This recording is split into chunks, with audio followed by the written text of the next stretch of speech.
We are now live. Whoa. I hope so.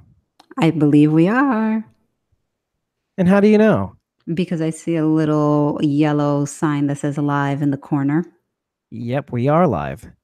You know how and you know how I know? How? Because I can hear us on the watch page. Really? That's exciting. Yeah, isn't that interesting? That is very interesting. Welcome back to Squawking Dead after a long hiatus. Woohoo. You like how I did that out of nowhere? Yep, that was awesome. It's We've called got a lot. squatting. Don't talk over me. We got to shake it loose, Carol. We got to shake it loose. I know, I know. Do you know why we have to shake it loose? Well, why? You have to ask first, and then I have to answer. Okay, we have to shake it loose because this is our first YouTube live stream. Yes, yes. We're officially on air. Yep, absolutely. I can hear you so good right now. That's awesome. That's very exciting. I'm pretending like the stream got out. Okay. All right, so everybody, we have a lot to talk about this week on Oh, Squawking yeah. Dead. After being away for several weeks, Oh my it sounds like God. it feels like we haven't done this in forever. It really, truly does. And we've got our notes ready. Yep. You are listening to what normally is cut out and edited. You're going to hear all the glorious, what we call in the business, mouse farts, crunchy noises, likes, and all those beautiful things that most of you love so much. It's called raw. This is like raw. Yeah, doing it raw. It's Yep. like, yeah, we're doing it live. Yep. Exactly. No filter. Yeah. And so to start this off, really what we're going to try to do is I'm going to actually have Carol kind of run the show because this is how it should have been from the beginning. It should have been Carol's baby. She should have birthed it. But then came Dave with his male body trying to birth the show as a male person, and it didn't work. And he was left bruised and broken. He's still standing though, as evidenced by the. I'm in a wheelchair, but I'm okay. No. I know we're not the youngest, the youngest chickens, Yeah, but that's no. okay. That's We're all too right. old to give birth. It's okay. To a show. It's all right. Still here. You But won't hold it yeah, against me? no, I am very excited though that I get to actually I took this very seriously, by the way.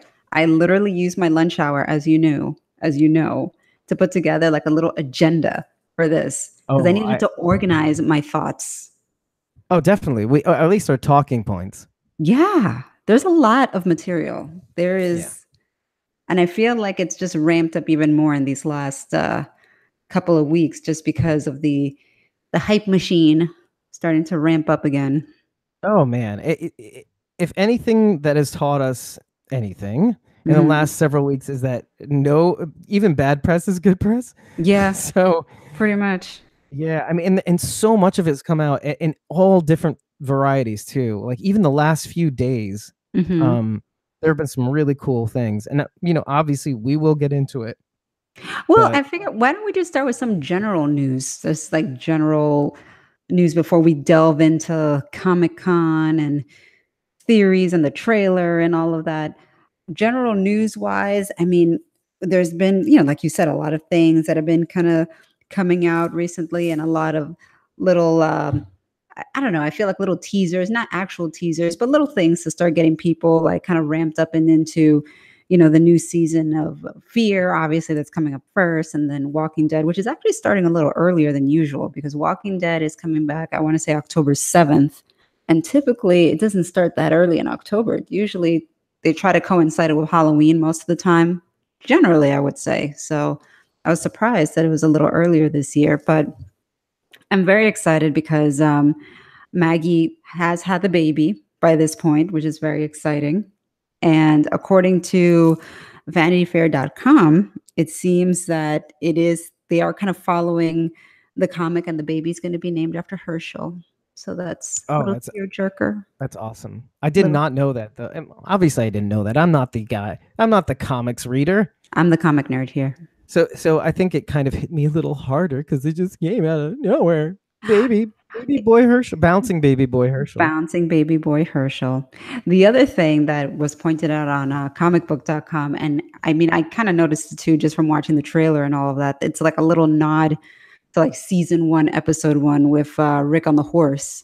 And it totally took me back to, the pilot when he's on the horse going into Atlanta on the highway and all of that. So it's kind of cool that, it's like a little nod to it. And I think that they even mentioned in the article that it is the actual horse. Well, actually, the horse, he's not using the original horse from season one. I think it is. Oh, Or is it just meant to like harken back and kind of like nod to it? Is that the idea? No. The original horse is being used, but not by Rick. Oh, so the original horse is in fact being used, because I knew I heard something about the original horse, and I was like, really? I mean, it has been. And not only that, they what they did with that horse. I mean, it's nice to harken back, but they actually like covered up the original mark. They basically took the horse, the real life horse that you wouldn't cover up markings on and any imperfections, and they actually like covered those over and all that stuff. And I don't know why exactly, but they wanted to make it different than the year one horse, the season one horse. So what the lifespan of a horse is. Man, oh God! Now I got to look that up. From birth to factory. Yeah. So, you know what I'm doing right now, by the way? And you're looking it up right now? No, this is typical me right now. I can't do two things at the same time. And I felt like I was lying to you by trying to. I'm actually trying to tweet out and all these things. That's fine. See, I can even talk and look at the screen at the same time. I'm trying to tweet out the show, basically.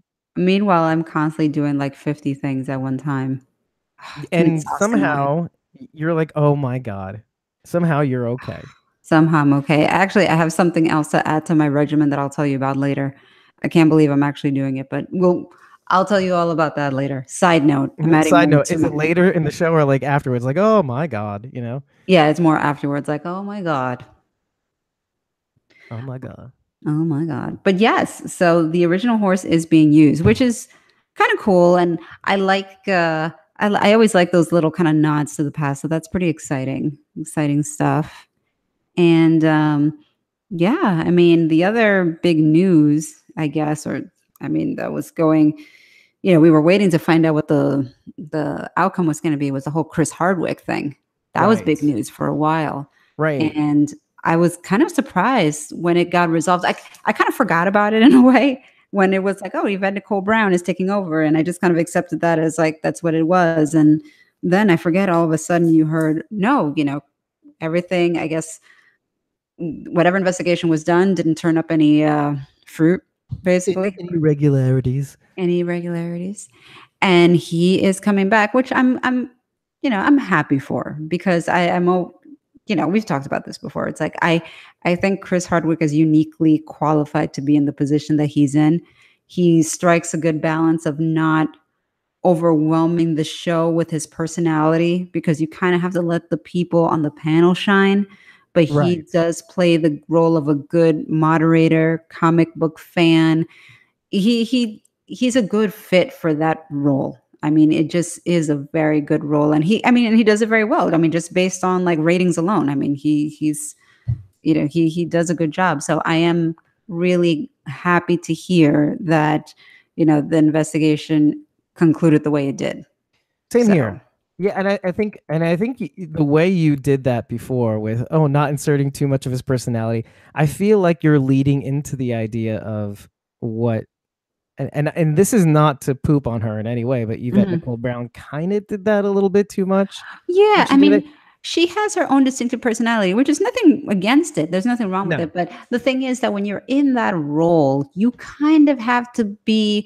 It's almost like you're a judge, or you have to kind of play this impartial sort of like, I'm a moderator here. I'm here to moderate this discussion, and I can't necessarily lean in one particular direction or be like super huge Negan fan or super Michonne, or like you can't necessarily play that card because you're moderating this discussion and you want to have this dialogue on what's going on.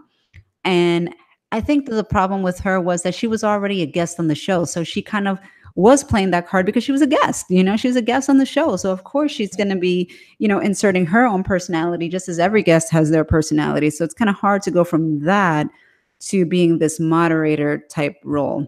Right. She was coming from a position of being more color commentary, being a Right. guest on the show, like you were Yep. saying. The color commentary being, oh, I can insert my comments here and there, and that will just add more flavor to the show. Whereas, Right. Exactly. well, let me tell you one thing that irked me, but again, it's a criticism. It's not a knock on Yvette Nicole Brown. Yeah. Yeah.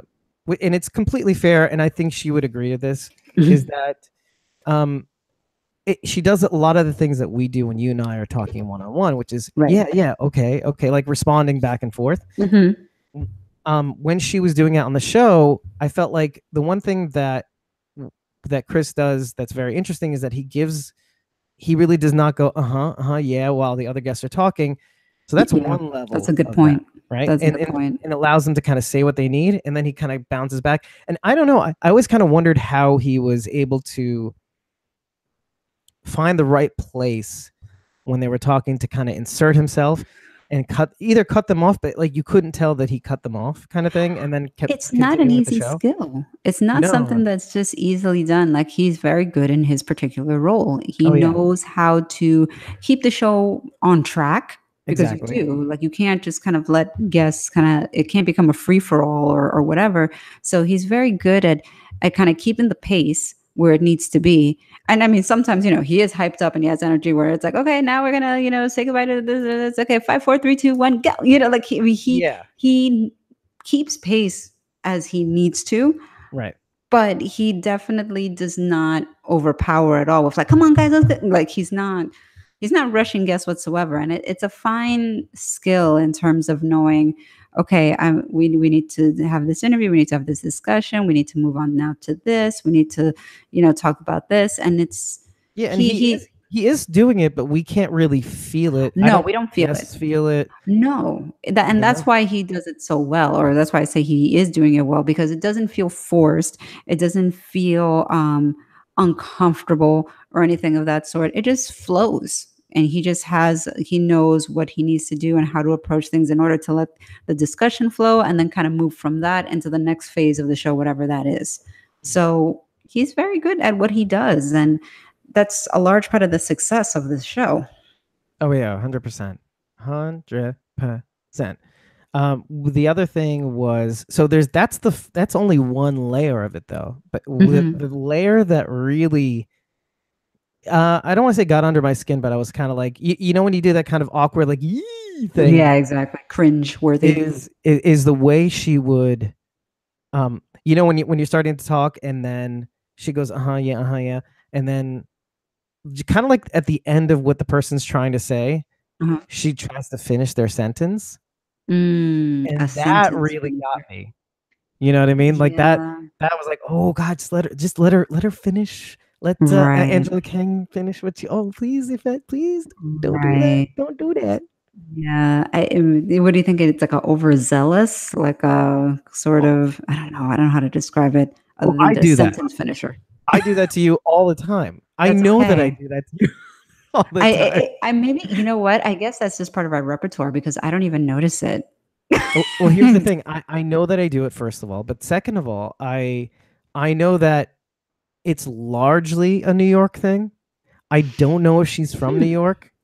That's a good question. And I wonder if it is a New York thing, because I noticed that for me, I have a tendency of interrupting people. And but I'm conscious of it. I'm conscious of it. And I try to be very mindful of it, because sometimes I get like all into what I'm saying. And I want to kind of jump in, but I have to sort of like mind my P's and Q's and just remember, okay, my turn will come soon. And, but I do notice that I can have a tendency to do that. Maybe it is a tri-state New York area thing. I don't know. Side note, I was told by one coworker that another coworker, like an older woman in my office who I don't necessarily work with, and she doesn't really know me. I don't really know her, but I guess she's seen me in the kitchen quite a bit when I'm, You most of don't the time know when I'm me. chatting. Sorry, I just Well, do that. I know that's what it's leading to, but I mean, I guess she's seen me a lot of times when I'm in the kitchen, and that's usually when I'm chatting with people because it's coffee by the coffee machine or whatever, and I think she commented and asked like, who is that girl? I always see her lecturing people. I'm like, I don't lecture people. Lecturing, can you Oh, imagine? I don't lecture people at all. We have conversations. In my mind, they're conversations. in my mind, in my universe, they're conversations. Oh, so good. Ah, So I thought maybe I good. need to step outside of myself and really analyze this. See, I think we need to talk about this, Yeah, you right? know? Yeah. The word lecturing. I was like, I don't lecture people. Really? No, no, I'm No. supposed to say no, right? I don't know what to do right now. Oh my gosh. I'm But good. yeah, You don't do it on the show, so that's no, one thing. But no, I don't. I yeah, don't do it in life at no, all.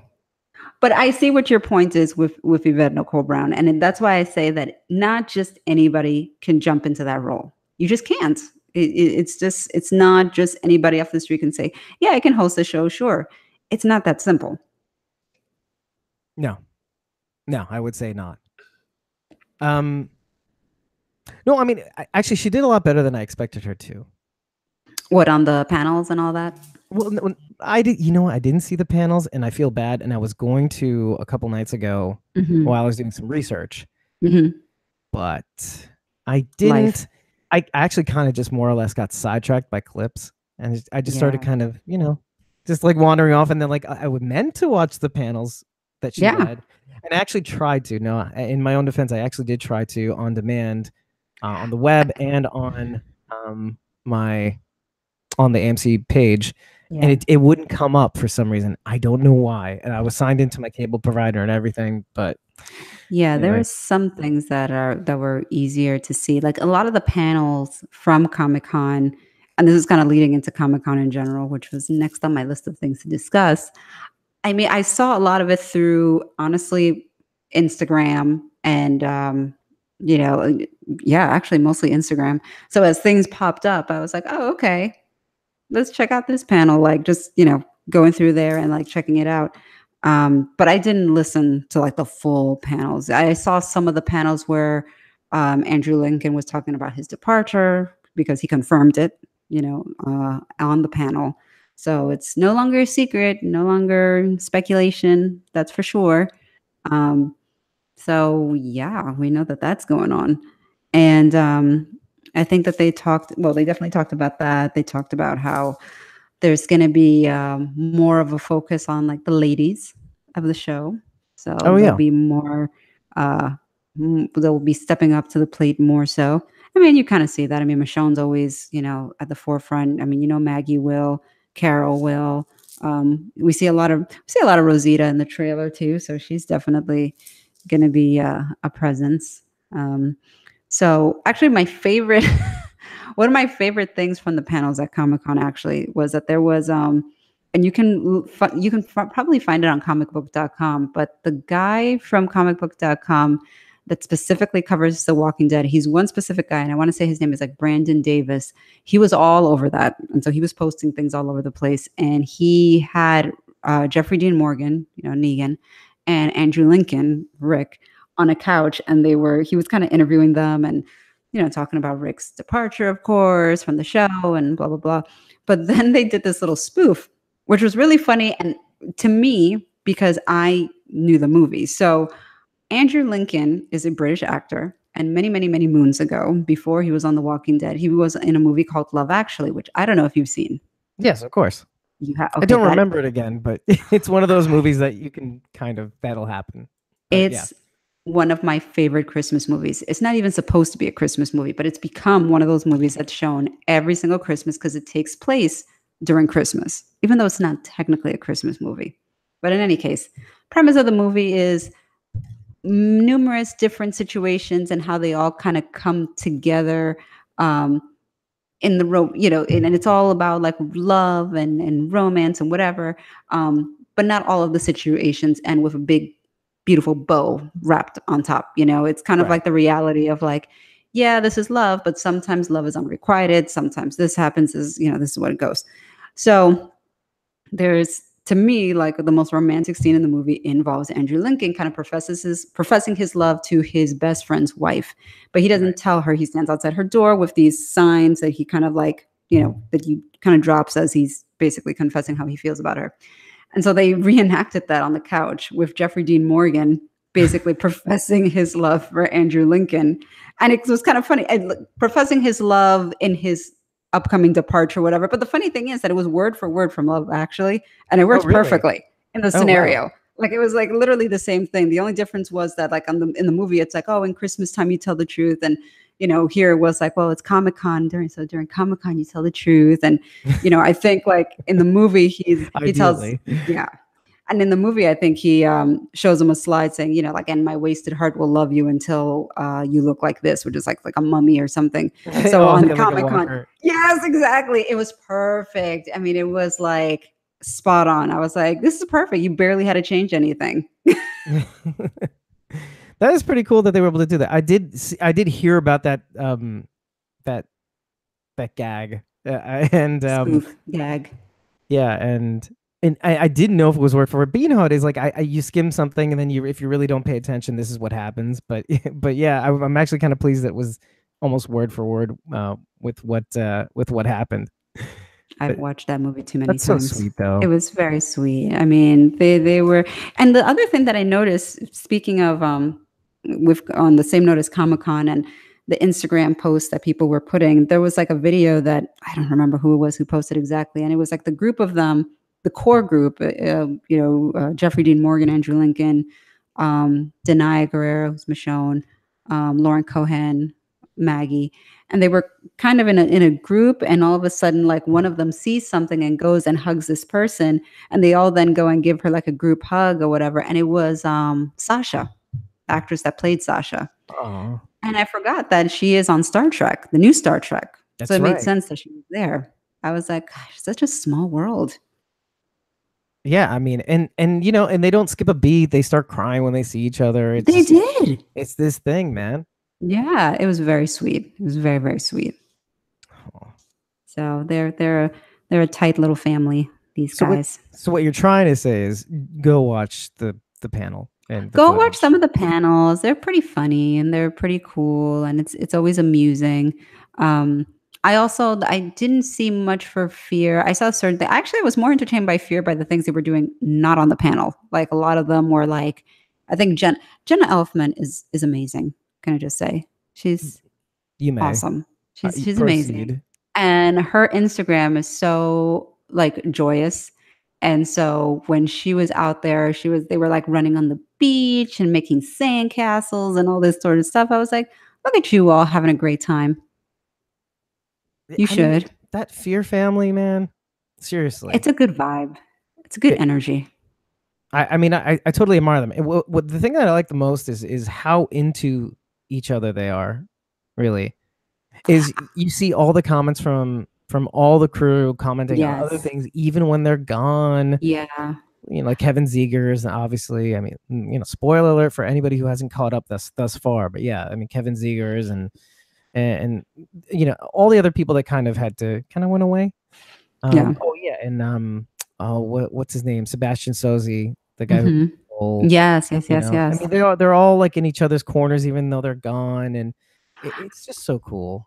I think that there is a level of camaraderie among that group in the sense that and I feel that part of it stems from the fact that they are kind of like, I don't know, the bad news bears in a way. They're kind of in the Okay. shadow of like the juggernaut that is Walking Dead, even though it's great in its own right, definitely like this season for sure, you know, but they're always going to be the little brother. The little Walking Dead that could. Yeah, they're No. always, you know what I mean? Like they're always going to be, but there's a close-knit nature about them because, they are in their own little category. and because you have such new blood there. And I think also is that they're really, for the most part, embracing this sort of kind of Walking Dead universe and fandom. I think that they're really embracing it. I think that they're really receptive to feedback from fans and things like that. Like you can just see, like they're just very interactive. Well, and the circle's a lot closer, a little Yeah, tighter knit. Well, I mean, yes, they are tighter knit. It's a smaller cast, smaller. I mean, I would assume slightly smaller crew than The Walking Dead, I but would assume. Yeah. I mean, in terms of fandom, though, even that's a tighter circle, Yeah, of definitely. fans, and so they can be more intimate with them. They can react to more posts. I mean, especially Jenna Elfman. She's Right. insane. She's insane. She's amazing like that. But I think it's true. It's She's like, so she's oh blah, blah, blah. She's that's gonna get edited out, but not live. She's so insane that she will go on to uh actors' Instagrams from The Walking Dead. Like she has nothing to do with them, and yet she's all about them. she She's not. I don't is. think she's personal friends with many or any of them, but she'll But do that. she's into it, and I think that's awesome. I think it's like, absolutely, like she's full on into it. She's incredibly receptive to fans and people, and she's just, she's all in. I'm all in. I love her character. I mean, like between her, John Dory, Althea, I'm in. I'm sold, I mean, not for nothing, but you can kill off everybody before, and I mean, that would suck, I guess. But I mean, I get. I don't know. People getting killed left and right. I guess I'll be upset. but yeah, I mean, it's like I would be upset, but I Rick's mean, leaving the not show. n- Oh well. not I'm at, kidding. but not as upset. It's like if something happened to June slash Ah. Naomi slash Slash June slash Laura. Naomi slash Laura. Yeah. Like if something happened to her or something happened to John Dory, I would not be pleased. I would not be pleased. It's that level. It's that level right now. This is In what's a very happening. short amount of time too, Yeah. Yeah, totally. which Oh, says a lot. side note. Yes. Take a second to share the Squawking Dead Facebook. When Ooh. you can do that way easier. I'm doing it now and I can barely do it because I'm talking to you right now. This is how bad it is. Oh gosh. But it is hard. It's like what is it? Chewing gum and I don't even know what the saying is. Chewing gum, writing, and speaking at the same time. Not gonna happen. Not gonna happen. Yeah, that stuff is hard. That is not easy. YouTube.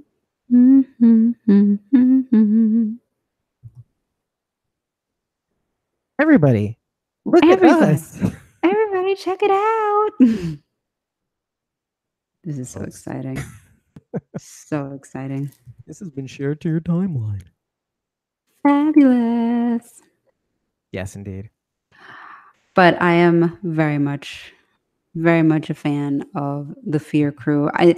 And also Fear is giving us something that we have not really seen, and we've been talking about this for some time.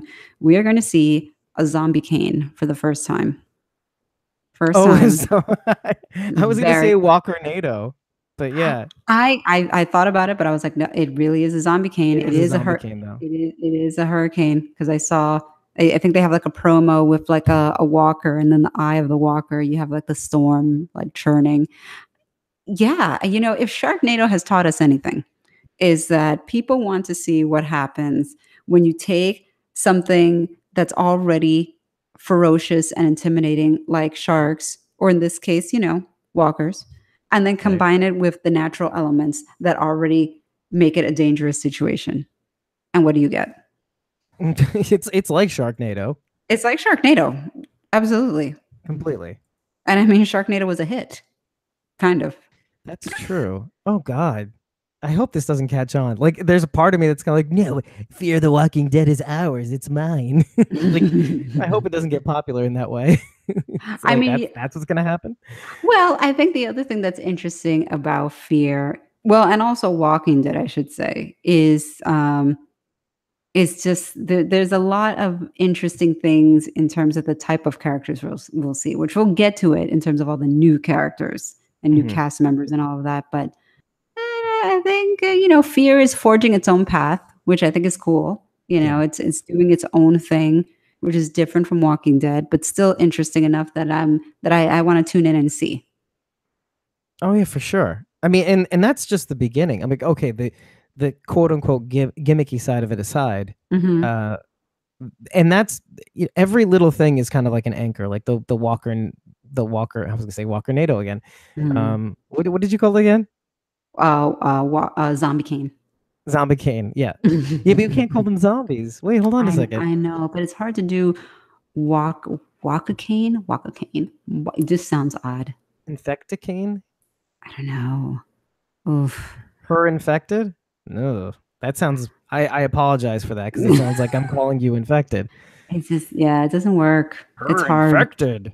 I feel like it has to be like, I mean, I know we don't call them zombies technically, but Right. Hey, I'll go with Zombie King, but that's just like the backdrop. There's that, and then there's people. So I actually wrote all this stuff down. So, but yeah, I mean, there's you got each individual character trying to cope with what happens after, and that's kind of Right. interesting because um the whole Carl idea of what happens after in terms of The Walking Dead is more of a positive thing, Right. whereas with these guys, it's more of like, okay, my life has been chewed up, spit out, regurgitated, put in the second stomach, you Hmm. know, digested, put into my mouth, and put in the third stomach. And so, what am I now? So Hmm. you've got Charlie. I mean, just to start, Charlie's has like these nihilistic, Hmm. dangerous tendencies, and deny. Luciana's going through her own thing where she doesn't really know what the purpose of life is. You kind Hmm. of see Morgan kind of you know, going off, but also being himself. He's trying to be himself, but he's also trying to find purpose. Hmm. Dory's holding it together. So there's you see like these things here and there where and Alicia, Alicia, Yeah. the She just previews lost have her been very mom. kind to her, but also in terms of Yeah. um the doom and gloom factor. Yeah. I mean, kind of has a right to be I think called. it looks like she's kind of caught between being the Madison type and Hmm. helping people and bringing people in, but also kind of putting herself in crazy harm's way. Yeah. Like kind of borderline suicidal. Yeah. Yeah, kind of like a paratrooper that isn't Hmm. sure that either parachute will work. Right. And so sort of like, fuck it, whatever. It is Yeah, what it is. why not? Why not? Yeah, I mean, it's interesting. I'm very interested to see what the direction is for the second half of the show, just because we spent this first half. I mean, honestly, I thought that the conflict with the vultures was going to be the theme throughout the this season, but obviously, I mean, apparently, it doesn't feel like that's the case because we kind of got through that, by the mid-season finale. So it'll be interesting to see, like, well, what is the direction for the second half? Where do you go from here? What trajectory are they going to go down? So it'll be interesting to see. Which is interesting. Which the reason why that's actually really interesting, and you did bring this up in the last episode that we had, is that the vulture. It is kind of like a lot like Terminus, as you mentioned in the last Right. episode. It makes it seem as though the the vultures really are the tip of the iceberg. I mean, they were something. They were a little bit of a Hmm. backdrop. They needed some sort of temporary enemy, Right. but I think the real thing is about the people. Like, what gets in the way? What do they do from here? Yeah. How do they grow or descend as people? Hmm. And then and of course, I mean, just to kind of announce it right in the middle of that, which kind of adds to this conversation, is that they picked up season 5 during this. So what makes this conversation so interesting is that this is going to go somewhere, Hmm. and whether it ties into what we've said about the two shows merging or them having like an arc where it kind of reaches a peak where both shows touch ends at the end of it, maybe at the end of and anything is possible because as you Hmm. know, Fear the Walking Dead ends and then The Walking Dead starts the week after, it sounds like. Yeah. Yeah. The back 8 and then the first 8 of TWD season 9. Mhm. So what's really interesting is that this could be something that just goes succession after succession after succession. So they may thread in Fear the Walking Dead during, let's say, TWD's midseason break. Yeah. And so what Yeah. could really happen is you get to the end of Fear the Walking Dead because it's going to go like this. TWD season 9 Mhm. starts. You start Fear the Walking Dead season 5 during that break. Mm. And then the back 8 of TWD season 9 starts, and then you get the back 8 of Fear the Walking Dead season 5 where they could join up. Very interesting. Yeah, isn't it? I don't think Hmm. they'll do that. Not really. I mean, if I'm being realistic, because they've often spaced these shows really widely apart. And Right. because they're also using the same showrunners Mhm. between both shows. So it could be something. I didn't even It write this could on be my notes. I mean, I think that this is one of those things that, like, I feel like there has to be a bigger picture in mind. I don't know what that is, but they could. They totally could interweave, you know? I mean, this is totally something that could be interweaved. Well, you want to Um hear some interesting things? Uh-oh. Yeah, That I mean, we're on this subject, so I'm going to mention this. But I go actually for saw it. this weird cutscene, and Mhm. I don't know if it's like one of those because I after I saw this cutscene, I saw something like a random clip of Kirkman saying something about planted scenes. So Uh-huh. now I don't know, but Hmm. I saw this clip of Morgan talking to Alicia, and Okay. he's addressing the notes that he's finding on bodies and on walls and whatever, saying help, right? Mhm. And he goes to her, and first of all, he thinks it's her, like she's the one writing the notes. So he thinks, you're crazy. Why don't I take you back east with me? Because I'm going back. So there's two things here. Hmm. One, Morgan is talking about going back to Alexandria or wherever he's going to go, Huh. in the process of talking to Alicia, saying, you want to come with me. Mm. So isn't that Interesting. interesting? That is very interesting. Hmm. So this all kind of ties together, Carol. It no, it does. I mean, look, if it weren't for some of the new casting, I would you know how I feel Well, of about course. but About the yeah, big theory, which is fine. You could just say it. We've right. talked about it. I've talked about it numerous time about like the Whisperer War and if fear is going to be if the fear characters are going to play a role in that. I mean, it doesn't seem like that's the case from what has been shared in terms of casting news, which we'll get to. Sure. But yeah, I mean, I think it's always interesting, and I mean, if they, I'd be very curious to how they merge these shows because I do feel like that is the bigger picture. I think that's the end goal or the end game, and I'm sure that they would say it's like, well, we have a master plan of how this is all going to happen, and I mean, they probably do, I guess, but I don't know. I'd be very curious to see how that would all come together, and that's very interesting. The idea of like Morgan heading back. You know, I mean, what is he coming back to? Exactly. Or whether he's going at all. And that's Right? entirely possible that Yeah. he's bringing this up as an idea, and then later on down the road he decides not to do it. That's perfectly fair. But that whole thing that I saw afterwards about Kirkman purposefully filming scenes to misdirect people. But you know that they did that with the introduction of Negan. Oh, tell me more because I really want to know what you're talking about. When oh really? Okay. Yeah, yeah, in a way. When You did mention something about pretending to film scenes they did when to throw Negan off the spies and the yeah. drone that Oh show up and yeah. all He did kill shots on every character.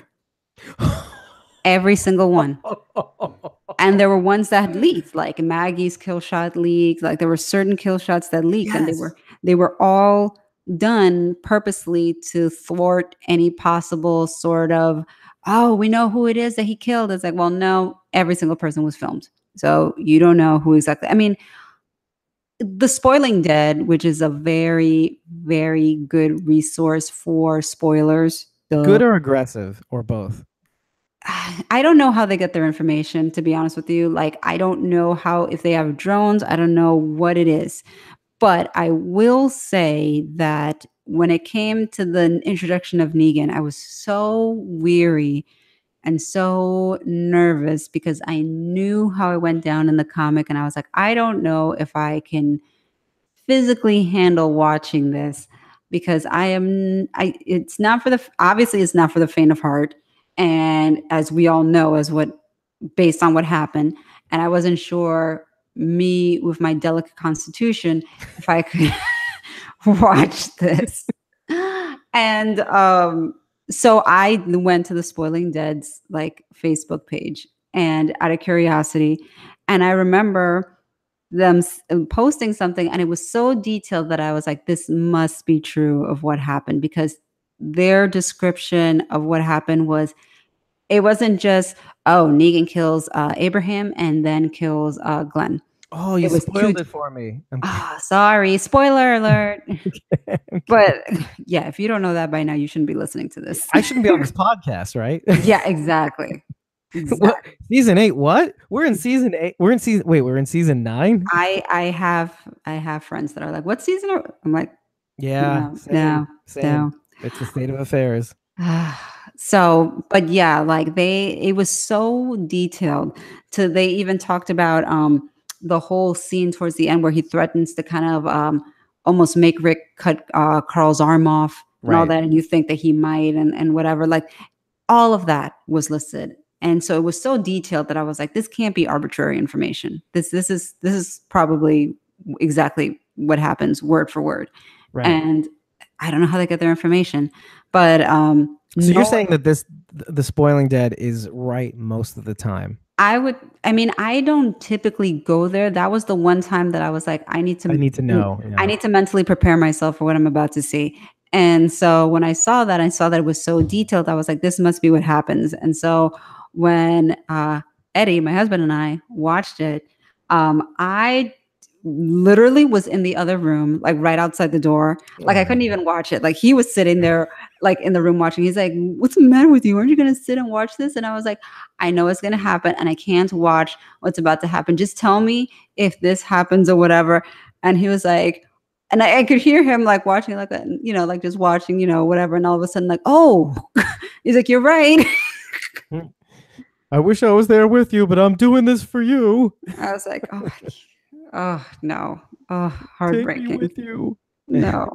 And grant, I did end up seeing, the episode or whatever, but I mean, oh God, that was horrible and horrific. But they did film alternate directions for that episode. Yeah. Just to potentially throw people off. Which is why, and I was just talking to a friend about this today, I almost sort of really kind of am looking at the whole Rick departure situation with a little bit of skepticism, in the sense that this is a huge thing to leak. Right.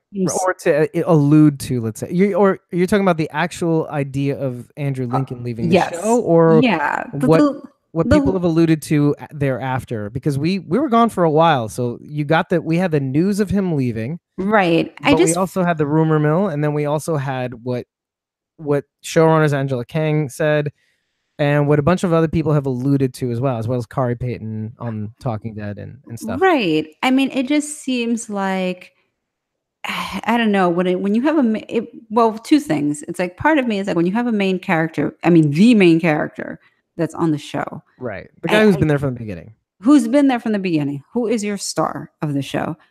It just seems very odd to me that his departure would leak.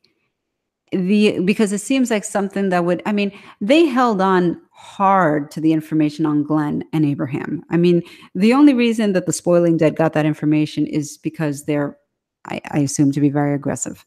But it wasn't because it leaked. It was, they're just aggressive in getting their info.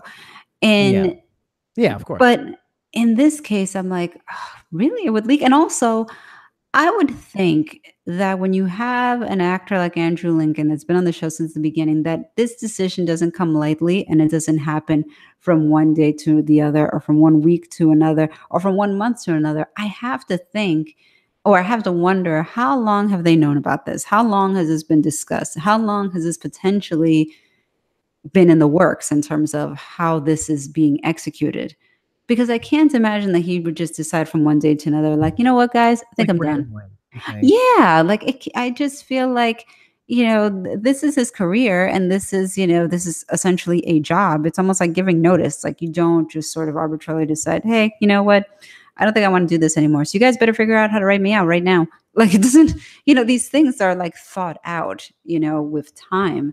I think. I Yeah. would Well, think. I would say this much. There's two things here. One, the easiest way to kind of maybe explain the lead up to this is that you have to remember that they stopped filming around the time that the back half of season 8 aired, maybe a Hmm. month or two after. No, no, yeah, probably because they have the back 8, and you have I think a couple weekends off for certain holidays and stuff like that. But Right.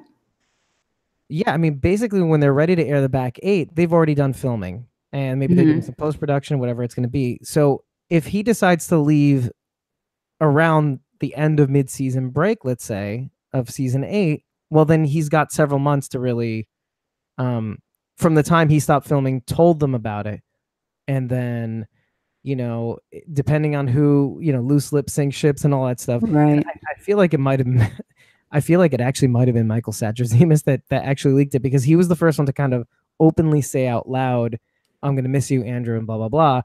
I mean, Really. I'm sure he thought that it had already been kind of said out loud by so many people because somebody leaked it, and so I think he was the first one to kind of say it out loud, because when I think when news agencies actually reported it and confirmed it, he had actually said it out loud on Instagram. It's like, Oh "We'll miss you, gosh. Andrew," and he was an executive producer on The Walking Dead at certain points. The showrunner, but yeah, it's just funny. Oh. So there has been enough lag. Like, been a couple months, right? So Yeah. from the time we heard it, probably midway even into Fear the Walking Dead's season 4. So we hadn't heard until like near the end of that. So he'd known for several months, or he'd been discussing with them for several months, and obviously in those several months, he was talking to EPs, he was talking to writers, he's talking to they're trying to make it so if this does happen, there's got to be an escape contingency. So Mhm. the second part of what I was going to say was basically um my thoughts on that.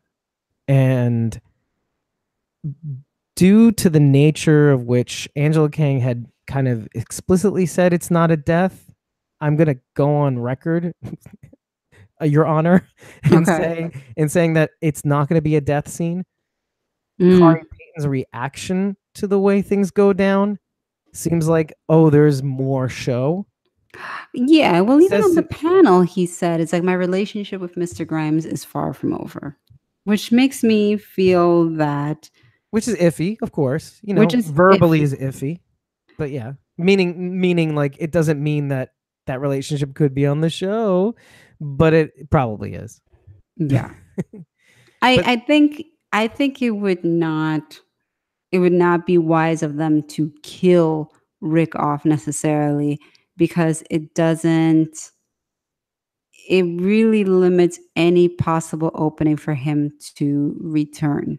And you always want to kind of keep that door open, I would say.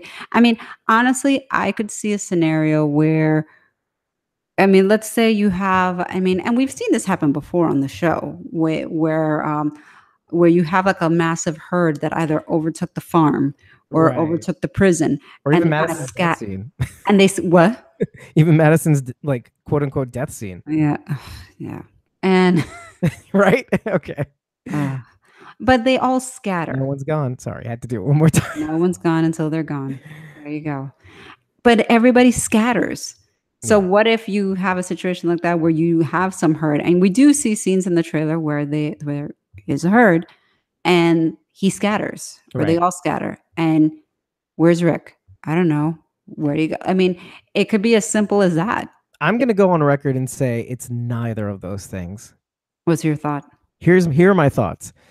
One, I thought about this a lot, and if they're gonna make a significant impact in the series, it's not gonna be anywhere near to one of those things where, is he dead? Isn't he dead? No, he's not dead. They're not even going to allude to him being dead because we're not going to fall for it. Okay. So where my mind is going is obviously I can tell you why obviously the Commonwealth is involved in this season particularly. And I can tell you because I saw a windmill I did. during the Yes. trailer. You saw the and Oh, absolutely. And the windmill says Commonwealth on the windmill. yeah, I can tell you exactly the full thing of what it said. Because as soon as I get my notes out, nope, I'm in the Fear of the Walking Dead notes. Let's go back here, and it says, "Why are you being a nut butter?" There you Um, go. is it Commonwealth Windmill and Dump Service in Saltville, Virginia? I couldn't see the S, so Mm. Saltville. Uh, yeah, so that's interesting. So my thought is that he may either get involved, but I would bank more on the lines of being captured by the Commonwealth, Very possible. something Very like well could be that. possible. Um, my other thought was no, I'm going to stick with this one. Like somewhere along the lines, he will get involved with the Commonwealth in some sort of way that will take him out of the show, at least for the first 8 episodes of season 10. Now, what this does is gives Andrew like a year-long break to do whatever the goddamn, at least a year-long break to do whatever the hell he wants. Yeah. And he can, at that point, he may or may not return to the show. And I would bank on him coming back to the show. That would like boost the show in a crazy way. Sure. Meanwhile, these the rest of the actors or characters are doing all these crazy things that when by the time he kind of returns, he has to deal with that. And Yeah. you get a refresh of Rick. You get the John Dory effect. You know, the Mhm. newness, but the oldness. You get the newness Yeah. of Rick who doesn't know what's going on, Mhm. but the old Rick who has been there from the beginning and who can maybe reset his mayhem clock and maybe be the Rick that we know from the beginning, but with the wisdom of a Rick that's been around. I can see that. It's very well possible that he goes off in that helicopter to go to the Yeah. Commonwealth. And look, listen, Oh. that helicopter is for the Commonwealth. I'm gonna Oh, say for this right sure. now. You know And how I know? mhm. Oh my God, I'm sorry. I'm like Is talking it about. the I'm A? Yvette Nicole Browning you. I'm sorry. 'Cause there's an A on the side of that helicopter, and, like, I don't know, Is it an Kirkman seems A? to love the letter A because there was an A on the trailer at Terminus, there's an A Right. on the freaking helicopter, there was an A on the prisoner outfits at the sanctuary. The I don't know, dumpsters, the the dumpsters. heaps. I don't know what the hell the A represents. It's not an A. It's not an A, it's something else. It's an Dude, arrow. It's an I can upside down arrow. I can tell you what it is. Or unless I missed what you saw and I saw the three circles. Do you remember what the three circles where you saw the three circles, the three interlocking circles? There's 3 interlocking circles. Okay, kind of looks like almost like a radioactive symbol, but not quite. Yeah, yeah, yeah. They kind of they What kind was of that? overlap each other, right? Yeah. In kind of a triangle fashion. Mhm. On the top of the can of pears that Jadis opened. Oh, you know what? You're right, because I did remember reading Remember, I about was that. talking about that you didn't quite know what I was saying. Uh-huh, uh-huh. Okay, so one and the What same. does it all mean? Damn Janice is a it. double agent, maybe. Oh, I for don't know. sure. Maybe I'm I still wouldn't say for holding sure, but I know she was in communication with them at the very least. So, she's definitely in communication with them, so she's and her name's Anne now. and So, that's right. She's gonna be Jadis. That's just what's gonna happen. yeah. Well, Jadis is such a phony name. I'm like, who's named Jadis? I mean, all of them, weird garbage people had weird names. I will look for somebody in the world named Jadis, and then I will bring her on the Yeah. show, Yeah, Jadis, ugh. and then I'll just boot her. Like, I know you exist now. You are relevant. There is only one Jadis. There can be only one. Right. Exactly. Like Highlander. Like, exactly like the Highlander. Yep, absolutely. Poor thing. I was saying that to somebody the other day, and they, like, laughed. I was like, "You know exactly what I'm talking about. You laugh because you know what I'm talking about. I'm talking about the Highlander, and there can only be one." So I use that reference today in a hashtag. I said there can only be one hashtag, right? I did that to Garrett Dillahunt today. He, I think, responded. He did? When did He he either respond? responded or he liked it because I did see something, and I was like, "Ah, John Dory." So I'm on fire, right? I'm on fire? Yeah? Yep, Okay. for sure. Yeah, Absolutely. he was like comparing himself to like a bust. Yes, Like, correct. and I was like, Correct. I started singing the theme song, obviously from the TV show, Uh-huh. but I obviously that's Queen, right? He either commented or liked it, so I would check. I am immortal. I have inside my blood of kings. Anyway, I'm done. I did that far away enough from the mic so that I It wouldn't was. It wasn't destroy too loud. people. I Yeah, appreciate it. yeah. I was very excited about that. Anyway, so yeah, sorry about that. No, no, no. Something else to bring up in Yes, terms of please do. You are the just saying in terms of general Comic-Con points and panels and things that they were mentioning. So the Daryl Carol relationship. So we've received we received confirmation. I say that as if they directly sent me a line. That so breaking news. Somebody just handed me a slip of paper right now. Just slid it across. They just slid it across my desk right now. No, they're basically we're going to get greater insight into the nature of that relationship. It can't be romantic at this point. I mean, it's been too long. I feel like that's like the carrot that they throw out there. And honestly, I don't want it to be a romantic relationship. I don't think it's as interesting. Yeah. Hmm. Right. Hmm.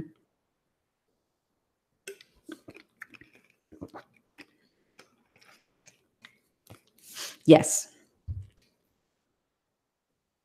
Yeah. Mhm. Yeah.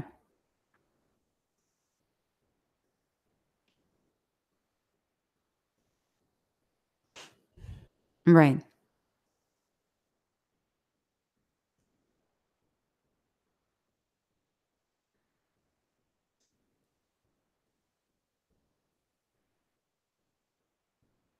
Yeah.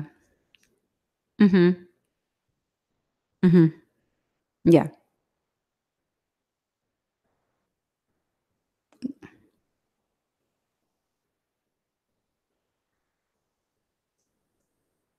Right.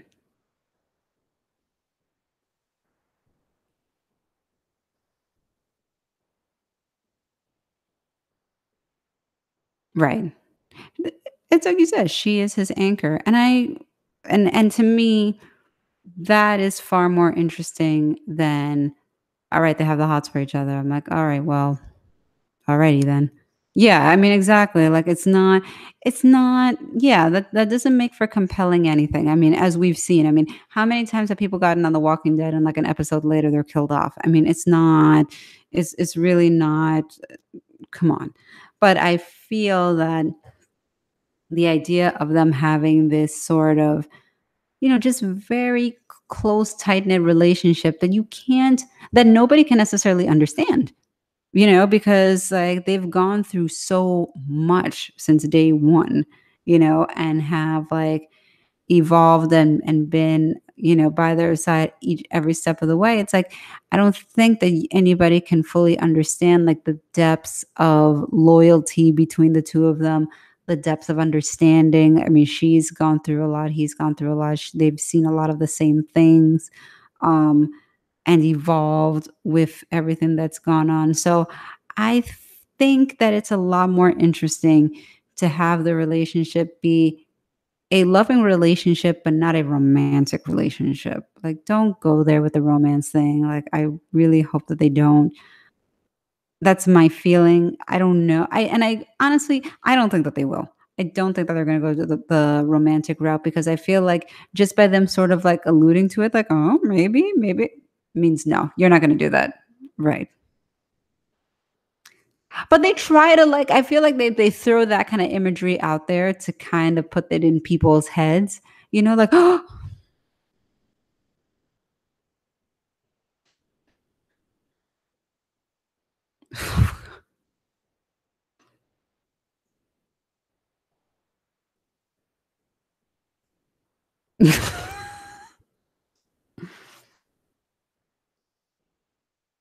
that's it. That's all people need to say.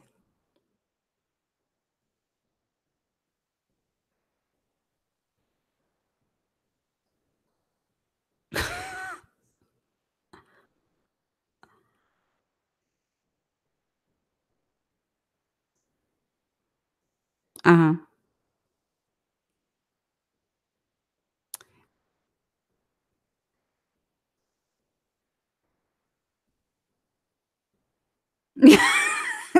They're like, maybe. It's like maybe it's possible.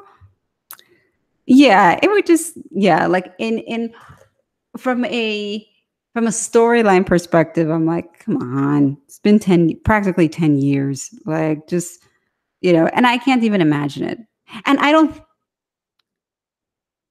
and I don't even think that that's the case because I want to say that during the trailer there's a scene when Rick is it's kind of in the dark so you don't see that well, but like a really wonderful internet detective kind of like zoomed in on and kind of like did some pixel hunting, yeah.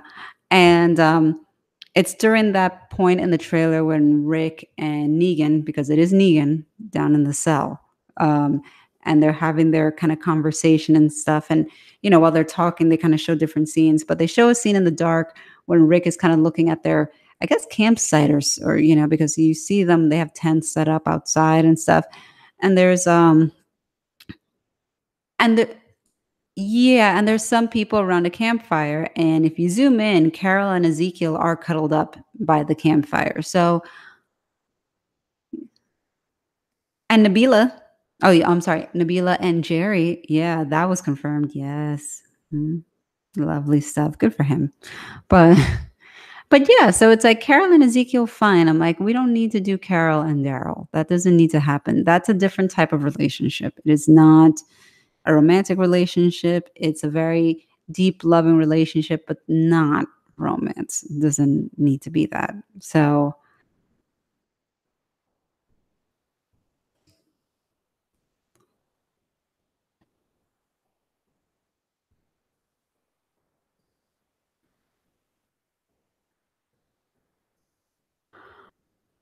absolutely. Because,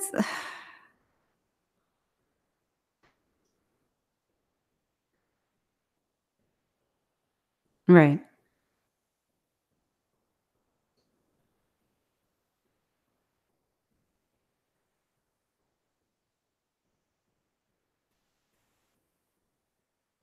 right, right.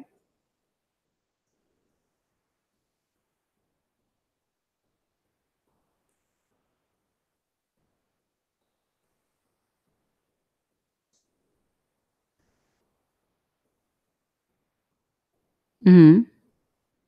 It's just how it is. It's a consideration. Yeah, you just have to. Hmm.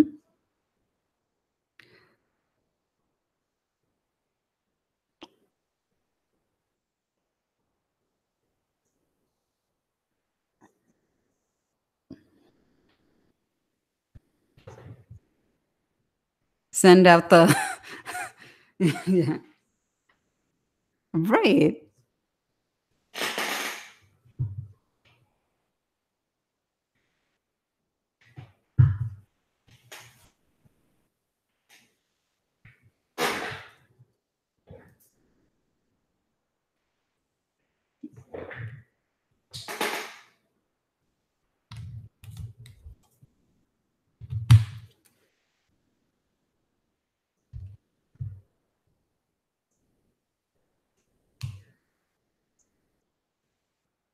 Mm.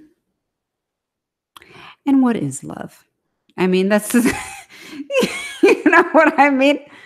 And what is love anyway? No, I mean, it's like, what is love? I mean, because look, the love between Daryl and Carol is probably on a much deeper level than like when, I don't know, well, I would argue to say between Rick and Michonne, which might be, I do they love each other? Sure. But do I think that they love each other as much as Daryl and Carol love for each other? I don't think so. I don't think so. I think that there's a much deeper just level of just love in general between the two of them, just based on everything that they've gone through. And yes, Rick and Michonne have gone through a lot too, but not as much as Carol and Daryl. Even if you just think about the Sophia situation, I mean that alone. So, yeah, absolutely.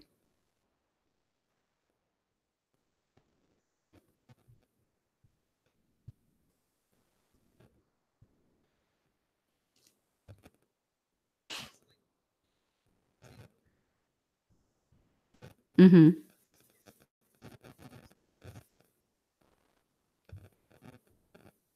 Cherokee Rose. Yeah, when Daryl had lines. When Daryl had lines.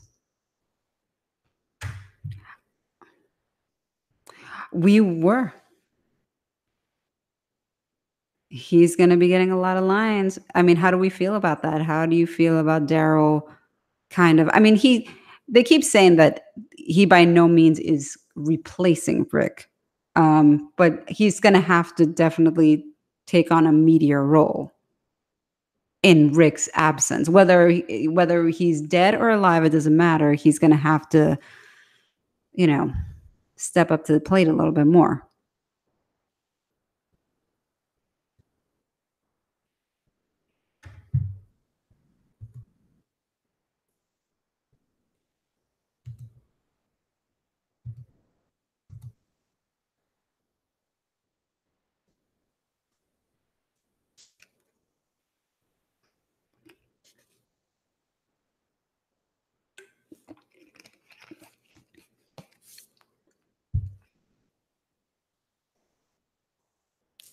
Yes.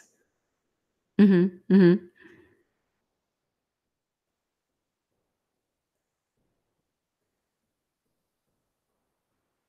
Uh, oh God, Morales. That was pretty funny, actually. Good for you, because yeah, he will always be Morales, and I thought that was, I mean, it wasn't meant to be funny, but I thought it was really funny. I was like, "Bye." I was like, "That lasted, like, not even 10 minutes." Boop, that's it. And it was funny because, like, maybe 10 seconds before that happened, I was like, "Wait, isn't Daryl down the hall?" I was like, "Yeah, he was." Alright, moving on.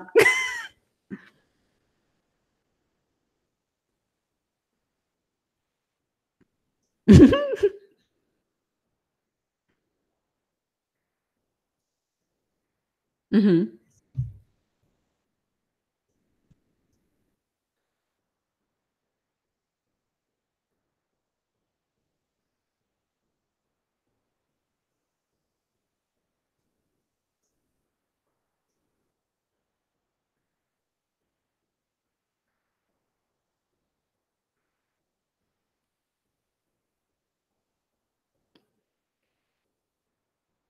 Yeah.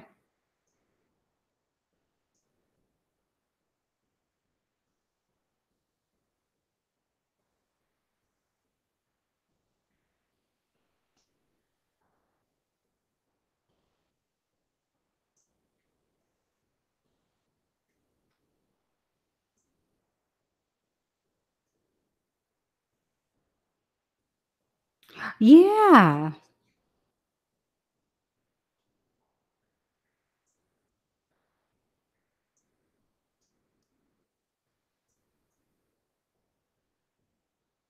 Yes.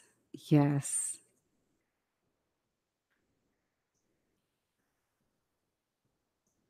No. How bizarre, right? Yeah, I don't know. I do not know. Yeah, right? I d I don't know. I am not sure whatsoever, but it'll be interesting to see. It'll definitely be interesting to see. And the other point on, this coming season, Abraham was spotted on set, Michael Cudlitz. Apparently, he is directing one of the episodes. I'm not sure which episode specifically. I don't know. I want to say maybe it's episode 7. I think they said. I think it was episode 7. But apparently no. I don't know. Yeah, I don't know. I mean, honestly, I wanted to see Abraham live in action. I wanted to see, and this is kind of going back to fear, but based on what we've already seen, and we see that Althea had those cassettes, and one of them said Abe and the doctor. I want an Althea backstory, and I want to see Abe and Eugene. Okay. Okay.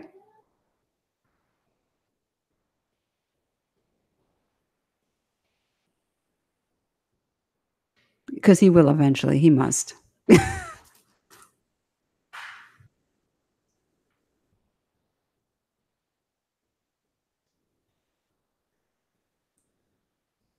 Hmm.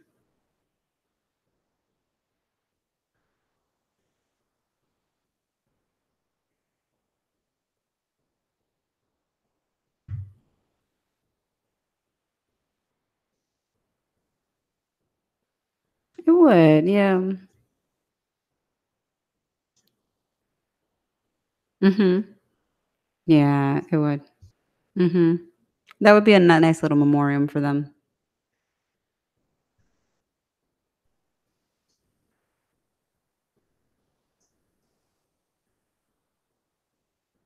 Uh-huh. Uh-huh. Yeah, yeah, yeah. People lost their minds, including myself. Ooh. Ah. On a loop. I lost it because look, Shane was the original badass. He really was. And I mean, he was arguably ahead of his time. He knew he Yeah, he was cutthroat before everybody kind of succumbed to the fact that this is this new world and we can't necessarily, you know, treat others the way we used to. We have to be a lot more I don't know, a lot more vigilant and vicious. I don't know how else to say it. But he kind of was more on board with that and was sort of like, hey, this is the new world and we're not messing around. This is what we have to do. Whereas Rick at the time was still very much like, hey, come on, like, it doesn't have to be this way. Meanwhile, Rick now is savage. And so the question that's been mulling around, obviously, is how is Shane involved in this season to what capacity? I mean, the easiest thing to say is hallucination or flashback, right? That's the easiest way to go about it. I mean, if you look online, there are some crazy theories out there, which I mean, did you even read about the theory about how like Rick isn't really Rick? Like he died back in season 2 and like this whole thing is just like Shane because Shane is like out of his mind crazy, so he kind of like wants to be like Rick, but that's why Rick does all these savage things because it's really Shane. I was like, oh, mhm,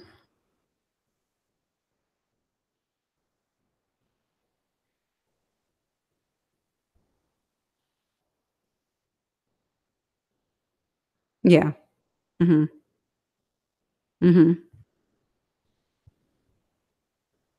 mhm,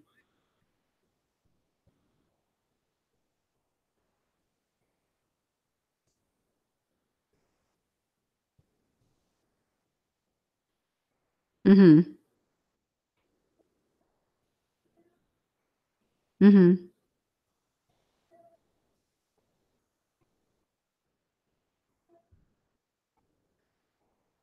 mhm. Right, yeah, pretty much.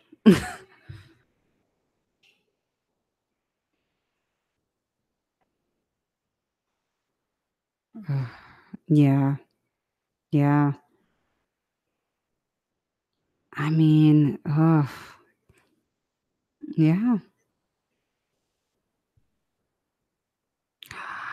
Right, I kinda forgot about baby Gracie.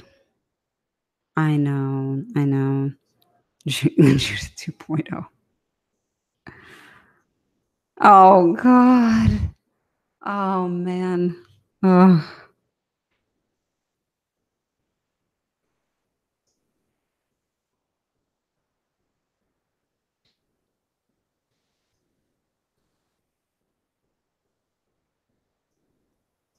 Yeah.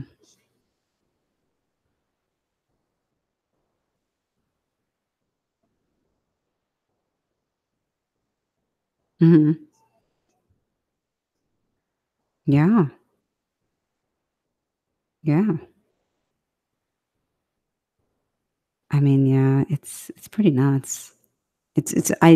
I'll be very curious to see how this all goes down. Mhm. Mhm. Yeah. I'm sorry. I'm just looking at Twitter right now, and I saw the picture you the GIF you posted of the news anchor on Inside Attention. Yes.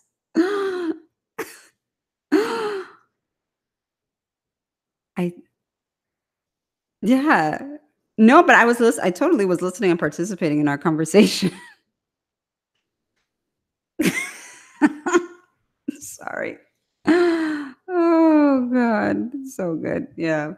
So I don't know why I don't know why that cracked me up.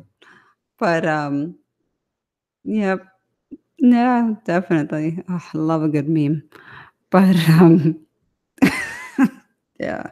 So Shane, I'm very curious to see. And it just, there's also, again, there's that nostalgia element to it too. I mean, beyond the horse going into Washington, D.C., like going into Atlanta, Shane, I think about those good old episodes that had the Rick Shane dynamic. I mean, those were some solid episodes with some very, very good writing and storytelling. I mean, it's, ugh, no.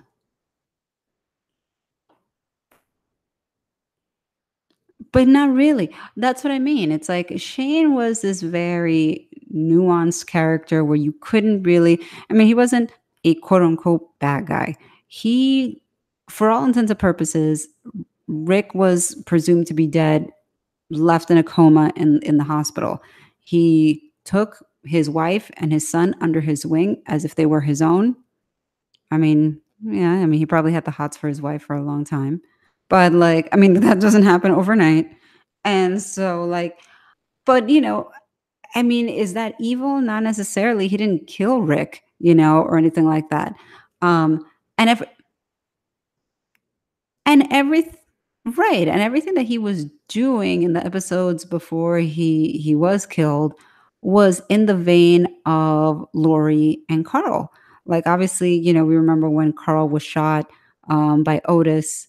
When he was hunting, it was Shane who went into town to basically get the medical supplies and I mean, left Otis to die or whatever, but all to get back to Carl with these supplies. I mean, he really loved them as if they were his own to a point that is, obviously, you could say like obsessive, that he kind of decided like, look, Rick, I'm a better husband and a better father than you'd ever be, so you got to go.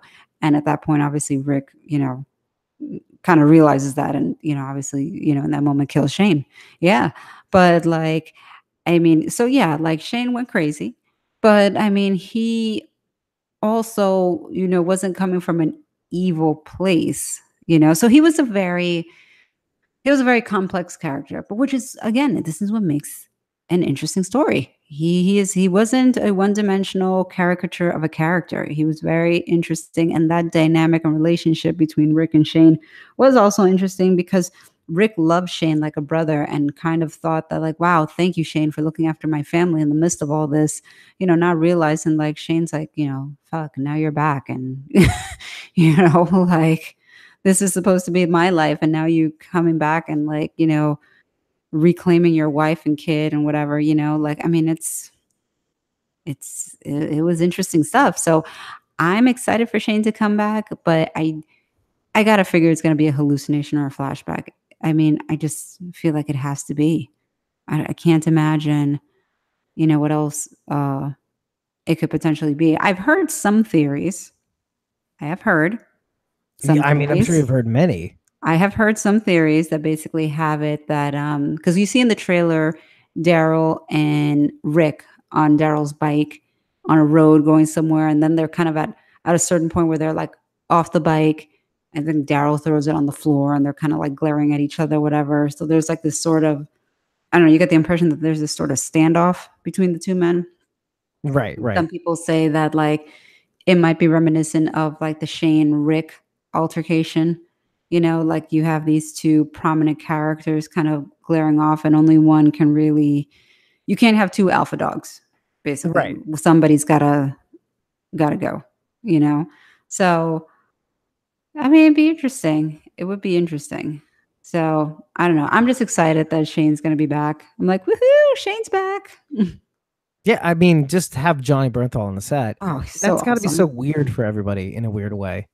I'm sure it must be, especially for some of the people who've known him from like way back, Oh which would yeah. basically be Daryl, Oh um, yeah, yeah.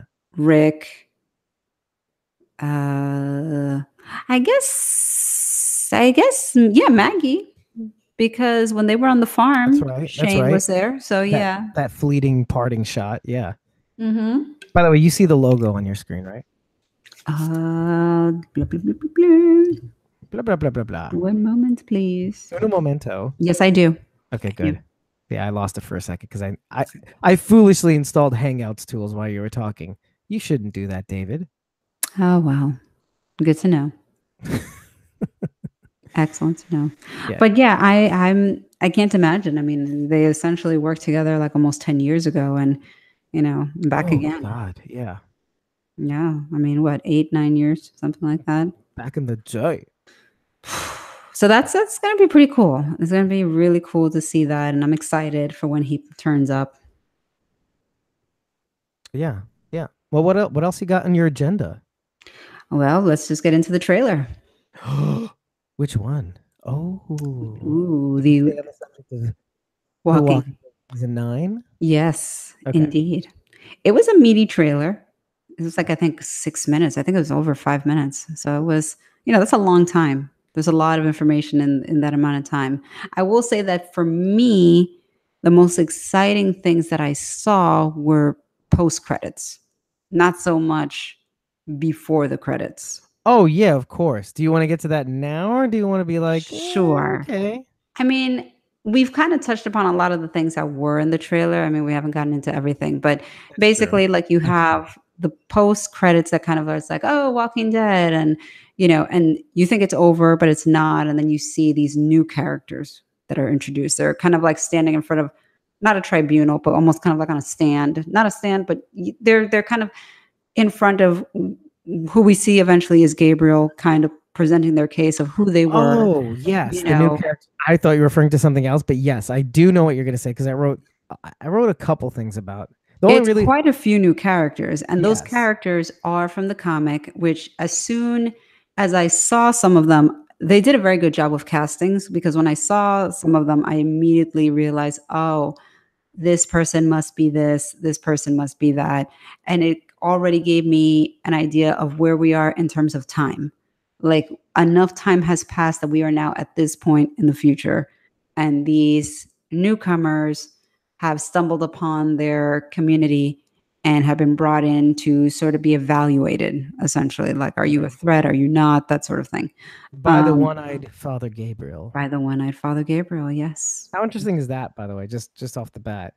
Well, I think it's interesting because like he had started to go blind, but with the antibiotics, I guess it was able to curtail it so that Save one he eye. saved one eye, yeah, before like the infect. It'd be interesting. We never really kind of got into like what got him to that point of illness.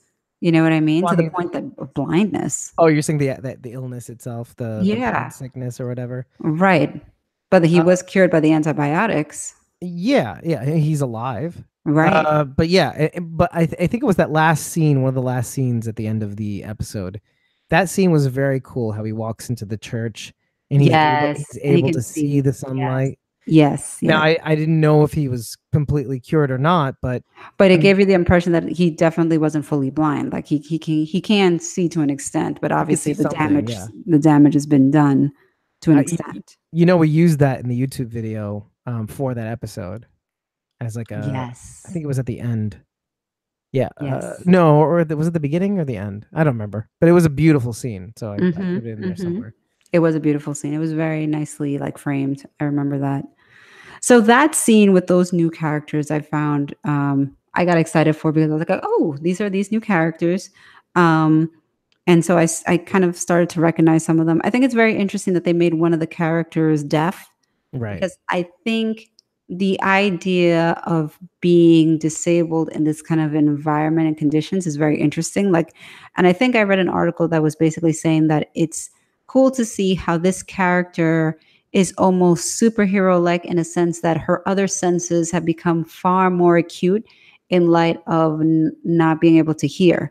You know, you have to be acutely aware of your surroundings in this kind of environment, and she cannot hear. But obviously she has her sense of sight, her sense of smell, her sense of, you know, her all her other senses, and how those have become elevated and help her navigate this world even though she may not be able to hear or communicate for that Right. matter. And let me just say, poor her because of her sense of smell.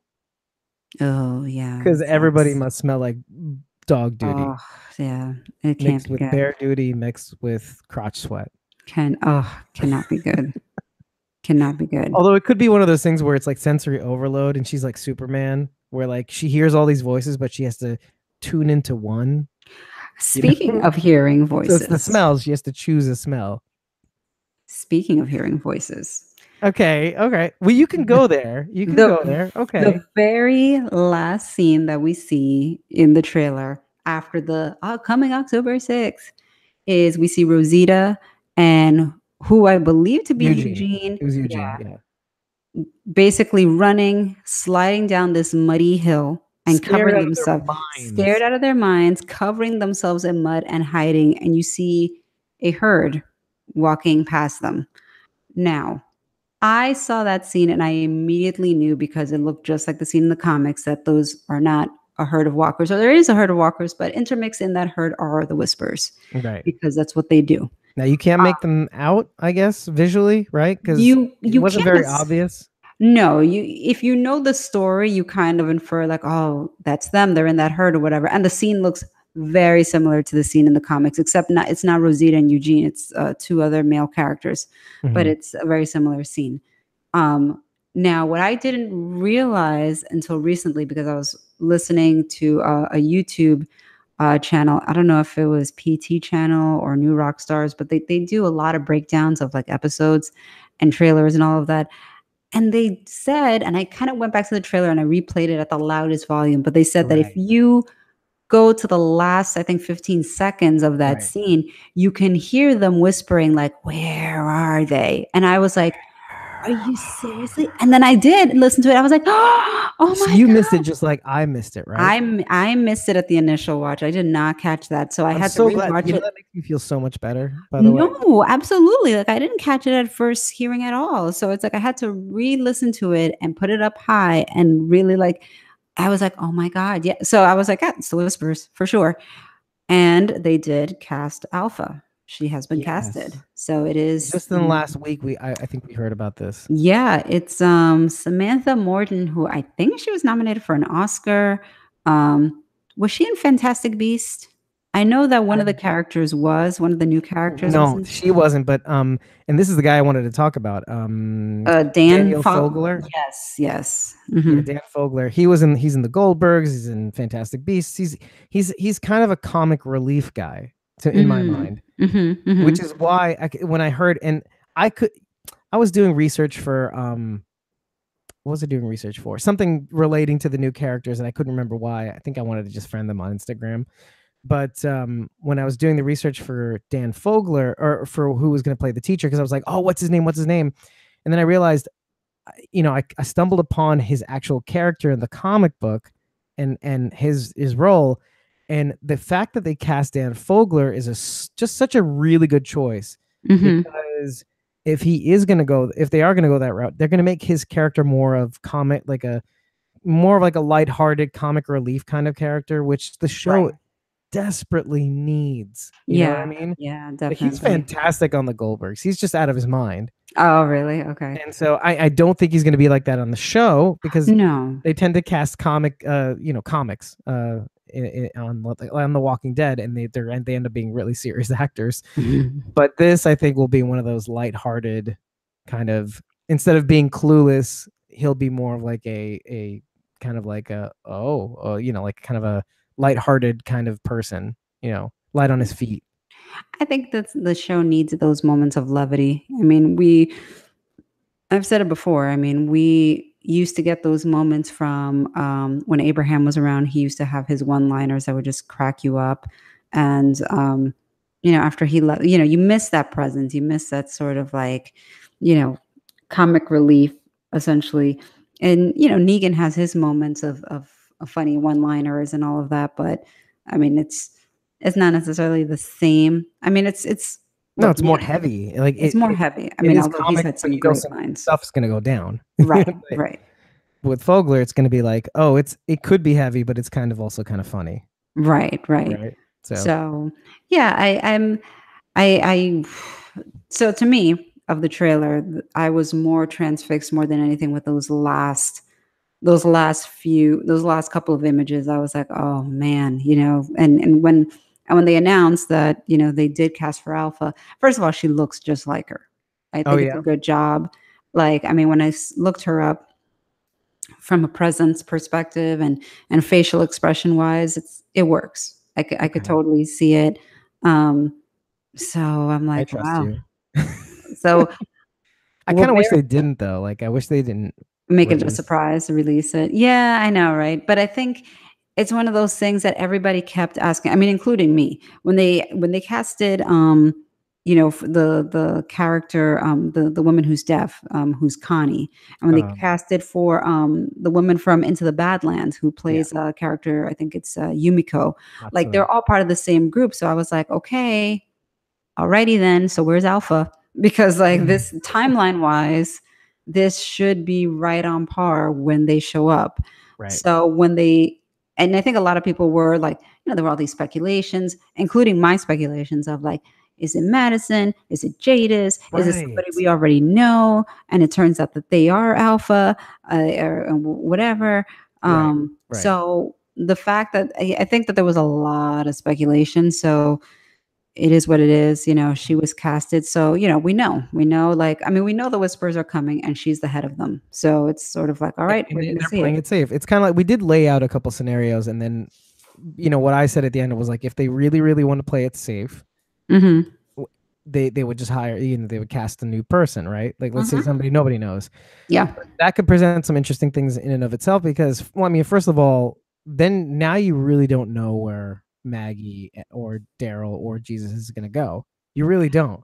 No, and like I told you, the presence of the whispers is a game changer, and Alpha makes her point very well known. And it's like I told you, it's the red wedding of the Walking Dead. What ends up happening is leads to many, many characters being killed off in one fell Fell swoop. swoop. Mm. And so It's I like the mean, dead one.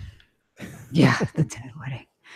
And it's shocking and it's sad and horrible. And so I would anticipate, so now the question becomes, it's like, well, how many of these characters are not making it farther than this season and are getting Yeah. killed off? And I would say that they're really gonna end up trimming the fat. They're really gonna kill off like a good chunk of characters. I think Rosita's gone. Yeah, I Jerry think might be gone. I have a bad Nabil's feeling about gone. Carol, Yeah. but Oh God. I mean, right? they're gonna be some hard, they have to have a few characters that are gonna be pretty heart-wrenching to kind of be to the way it's done. Because I mean, if they're going to build up Carol's friendship with Daryl and really start Right. to focus on that more, because they haven't at all, Right, not right. really, Mhm. they're going to be doing it and ramping up for this purpose. Right, And they right, also have that year and a half break to kind of pretend like certain friendships have been going on for a while. right. Nabila and maybe even Ezekiel, I suppose, right? Yeah. Anything is possible on that front. So that would I be a mean, good reason to kind of I will say that build up their friendships. there are a lot of characters that are around right now that are killed off when Alpha makes her grand, statement. Entrance. Not even Oh, entrance. a statement. She wants to make a statement and make it very clear, and she does so in a certain manner. Yeah. Okay, no, that's fine.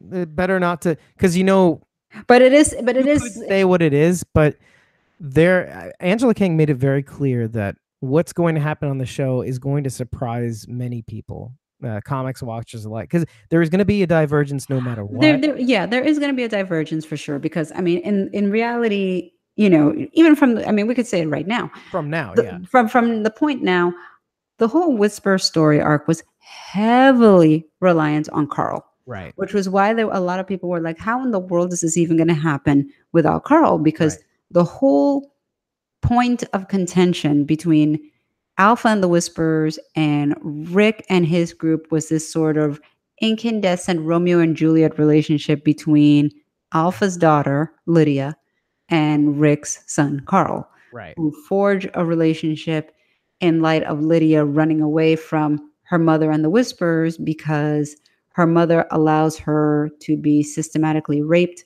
by the men of the group in order to toughen her up. I mean, wow, it's pretty savage, rough stuff, which yeah. I don't know if the show, well, I don't think the show will go there. I hope not. I don't think so.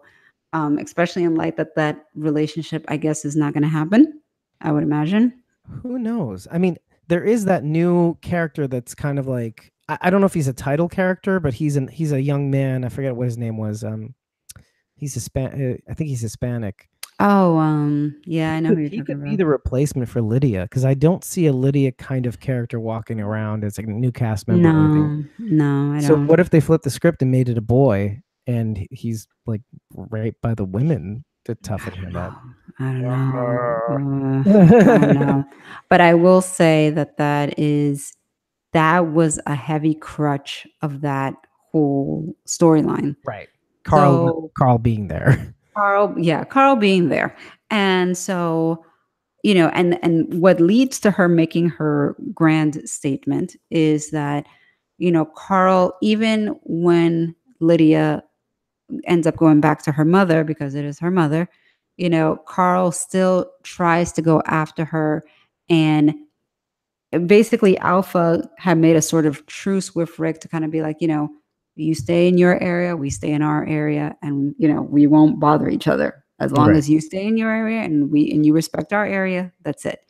And Carl keep in keeping with his persistence to go after Lydia, kind of oversteps his bounds, obviously, and pushes Alpha to feel that she needs to go to Alexandria and all of that, and really kind of make it clear that you can't be trespassing on her property.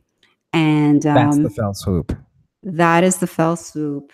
And she sets a very clear border showing like anything past this line is our area, don't go in. It is lined with people. With Yeah. bodies. Yeah. But yeah, right.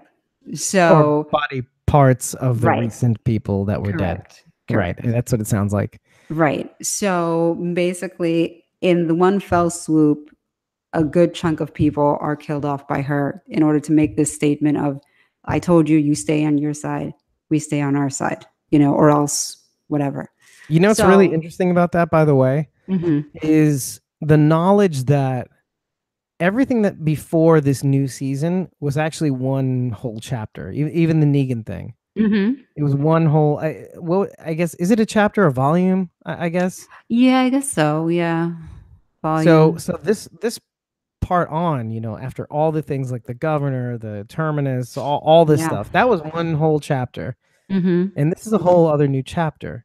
And so Yes. you have all it's the line is going to be littered with, previous cast members that from the Mhm. whole beginning chapter that we lose in the single act. Yeah. So it's kind of interesting. It's very interesting, and I wonder at what point during this season are they going to do this? Are they going to spend most of the first half of the season focusing on this like internal conflict of these groups trying now to forge uh United States of America? I don't know. And then Mhm. I have for personally, I think the Whispers are going to come in the back half of the season. You think they're going to come in the back half? I think they're going to come back in the back. I think they're going to focus the first, in light of what's going to happen to Rick and Maggie in terms of them exiting. I think that the first half of the season will lead into their departure, however that departure may be. I think that that's how it's going to work, and then the back end of the season. I think honestly, I think it'll happen at the end of season 9. I don't even think we're gonna get to like the meat and potatoes of it. Of the Whispers. Yeah, maybe we'll start to get into it, but yeah, I don't know. I don't know. Like I don't know how much time we're gonna spend on these internal conflicts, which they seem to focus a lot on in the trailer. Right. Which is a bit of a shame because I'm like, meh, meh. like I'm Well, kind we're of not a lot on, but you're in terms of the Whispers, you're saying. no, in terms of just like the internal conflicts between Saviors and Maggie versus Rick and Daryl, and I'm kind of like, you know what? I don't really care as much. Like, which is why, like I'm interested in the helicopter. I'm interested in the Commonwealth and the helicopter. I'm interested in Jadis and like her connection to said helicopter. Right. I'm interested. I'm interested in Negan because he will escape out of that cell. It will happen. So that is for sure. And Escape? he will escape. He will be assisted. Okay. There's somebody who assists him in the comic. I don't know who's that's gonna be on the show. That could change too, though. Oh yeah, that could change. He could be let out by Rick. I mean, for all no, yeah, for sure. Somebody else could totally be the one to like, but he's not going to like break out of the cell. Like somebody is going to assist him. And you mentioned also that he and Alpha had a sort of thing going. Yes. As well. Correct. So, Yes, that's interesting to me too, because why that's really interesting is that just based on what's happened on the show, what I know from what you've told us, I'm wondering how that comes about. But you also mentioned, I think, that he sort of turns into a sort of good guy. He does, because he's not. Negan ultimately, and I mean, we've seen this on the show. He has a very warped sense of standards, but the idea is not. It was always order and safety. That was always about order and safety at all costs. Right. At all costs, even and with the idea that people don't know what's best for them. He knows what's best for them, and people need to be told what to do because they don't know what's best for them. Yeah, like 1984. There you go. Another joyous story. There you go. But so basically, we're full of joyous stories. Yeah, joy. Joy. Trust in the state. Yeah. The state of the savior. Yeah. What was the other thing? Like, don't listen to what your ears and eyes. Don't believe with your eyes. Don't believe your senses. Yeah. We know it's best for you, etc., etc. Yeah. Yeah. Yeah. I think that was said on CNN recently. Hashtag Negan. God. Hashtag the saviors. Hashtag save us. Hashtag America. So hashtag America. Hashtag America. Hashtag America. Anyway, go on. But I'm not even going to get into it because it's one of the few things that make my blood pressure rise. So I mean, there's enough politics in real life, and there's going to be enough politics in season 9. For you to be like, no mas right now. Politico. No. But I mean, basically, yeah, Negan is kind of not in the same vein as Shane, but one of these people that is not like evil for the sake of being evil. It's with a greater good in mind that you understand. It's just the way they go about it is where you're like, oh, well, that may not have been the best way to do it. But the intention of what they're trying to achieve is there. And I'm trying to remember in the comic how it all works out, that he wants to be a part of this new world. He does. Because that's the whole point. That's what he wanted. I think that, the whole idea of this future is that, Rick and Negan and Ezekiel, like all these people want this new world, but you kind of have to understand that you can't function in a silo in order to kind of forge this new world. You have to kind of like work as various communities working together in order to really sort of rebuild. And Negan wants to be a part of that. It's just that obviously he's being punished for his, war crimes essentially, and held, in this cell. But Because somebody has to be held responsible. because somebody has to be held responsible. But he wants to be a part of this new world. He doesn't want to come out and cause havoc. He wants to partake in this. Like, I need to, I want to be a part of this. Like, when are you going to let me out? And, and be a part of this stuff. I think the I mean, he difference. doesn't say it out loud, obviously. He doesn't say it out loud, although he does kind of say in the trailer, like, when are you going to let me out and let me see this, in this world and all that. The difference being that I think Negan is much more of a cynical realist than Rick, where Rick is still like, we're rebuilding, we have to work together. Whereas Negan is sort of like, how long do you think this happy charade is going to go on before Yeah, shit like, hits I'll believe the it fan? when I see it, really. Yeah, And even and if I see it, I probably won't believe it. and he's going to be like, things are going to hit the fan eventually, because Negan's more of a realist that understands the ways of people and that kind of power struggle that happens. So he's sort of the mindset of like, oh, everything sounds hunky dory. Okay, well, you tell me how long that lasts, before, everything goes to hell.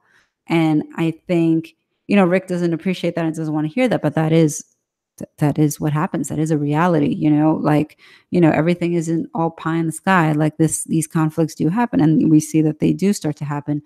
But I think Negan ultimately wants to be a part of a rebuilding of society. So when he is back in the wild or whatever, essentially, he wants to basically show Rick, look, you can let me out. Let me be part of the community. I'm not a threat to you. Let me work with you or whatever, like that's what we're supposed to do, right? Right. And as part of the reason why he ultimately is the one to, in the comic, he is the one who ultimately defeats Alpha Negan. Right. But he does it also to kind of like prove a point to Rick, to say, look, I took her out. Like, you can trust me. Like, Right. I'm on your side. I am not, because I think, and now I'm remembering more. I think initially Negan's out in the wild fending for himself, and he does come across the Whispers and Alpha, and he wants to join them. But Mhm. he sees firsthand the things that they do in terms of the rapes and that kind of stuff. And remember, Negan's number one rule: no rape. There's no Right. violence against women in his like sanctuary, and that always was the case. That was always something that, remember, the guy who tried to rape Sasha in the cell, he took him out real quick. And he made it very clear to her and said, we are not monsters, like, because like I said, he felt that there was a method to what he was doing. And we are not savages, we are not monsters here, Right. and the Whisperers are savages. And I think that he definitely sees that in the comic, and it's like, no, this is barbaric. And the fact that, and when he sees that Alpha allows this to happen, as a way of toughening, their members up, he's Right. completely like disgusted. And I Right. think Right. it takes him over the edge to realize, you know what, I'm going to have to take this one out. Yeah, and it really does kind of come back in terms of like how tangible we can actually see even from now that his philosophy kind of got away from him. Obviously, we have tons of examples that we brought up, like the top heaviness of it, but it really didn't. It didn't click with me that he wanted maybe a better way until that walkie conversation with Michonne. Like, Right. there's a part of him, and but also a precursor to that was his conversation with Carl. Like, Yeah. when did this get away from you? Right. This is not how you wanted it. You didn't want to get to this point. When did it start to get away from you? Michonne kind of mentioned that as well. When did this sort of Hmm. get away from you? Yeah, absolutely. I'm sure this is not how you intended things to turn out. And like, meaning, I'm sure what you thought you had to do evolved from the point at which it was originally. You Hmm. had to make up new structural rules along the way. You had to kind of set up these boundaries, and that boundary moved further, and that boundary moved further until you're at a point where you're actually killing people just to kill them. You're killing a lot of people to show an example, when you used to kill one, right? Yeah. Genocide, it wasn't a thing that you thought of originally until Hmm. Simon made it sound palatable, and now you have to do it. You don't have to do it. You move the boundary again. Yeah. You know, the limits of how far you're going to go. You've moved that boundary again. And Yeah. so I think when that was said, that the expression on his face when that was said by both Michonne and Carl told me everything. Yeah. It's kind of like, you know, yeah, I mean, I wanted to pull it back. You know, I wanted to pull it back. I always thought one day that I'd be able to walk it back. But, you know, Mhm. every single time he had to keep making more and more compromises, you know? Yeah. So, and this would be not only like the needle on the haste in the, no, I'm sorry, the straw that broke the camel's back, but it's like it's a 1,000 pound steel weight. Yeah. Yeah. No, And then, you know, absolutely. with Rick grooming him, you know, talking up this new world for how many, like a year and a half at least in the Right. cell, And so, being yeah. the Carl in this scenario. I mean, Mhm. I'm sure there is a point at which he would want to. There is a part of him that wants to be a part of the new world. I mean, even though he's not showing that, Mhm. and always telling Rick, you know, it's not going to be the way you think it's going to turn out, and blah blah blah. Yeah. But then also, like, I'm sure he had a lot of time to think about what got him to this point, what he did wrong, you know, all the ways in which that burden of responsibility is now off his shoulders. You know, I'm sure there was a defined period for a long Yeah. period of time, Right. but after a while, you kind of like, I see things for the way they are, you know? Now I Mhm. just want to help Rick, duh. Yeah. It's like, I'm just trying to help you, dude. So, I think so I'm that in of itself is exciting to me. I can't wait to see how this all goes down with this with the whispers. I can't wait to see um, how that storyline starts getting introduced and all of that. I am very much looking forward to that. And the freaking helicopter, who's going to Yeah. take away Rick and Maggie? And by the way, I don't know who said this or who I heard it from, but there is talk about Heath, I don't know, maybe showing up either this season or next season. He's showing up. Yeah. Heath is showing you. You know how many times I've said that. In fact, I think every other episode I'm going to be like, "Where's Heath?" And there's going to be one episode where I don't say anything and he's going to show up. I'm going to be like, "See, there he is, alive." I've been But saying this for years. it's one of those things where you have to forget because you have to, if you keep saying it, Hmm. then he won't show up. But if you intentionally not say it, he won't show up also. So there's the thing Yeah, where it's gonna have to be one of those nights where, you know, your kids, you know, you have to sleep in your kid's bed because you gotta get them to sleep early enough, and then that ugh, one night where you forget to tweet it out, that's when he shows up. that's when he shows up. Yeah, I'm. I will lose my mind when Heath shows up. What was I gonna say My, about? So, speaking of things that are going to be happening really quickly and violently, like Keith coming back, um, there is a scene in the trailer where Gregory has a knife and is going for Maggie. You miss it. It's very short, and it can I tell explains you? a lot of Xander Berkeley's Instagram right now. Yeah, His ability to he's him traveling and all that stuff right now. yeah. I feel like his end is going to be swift.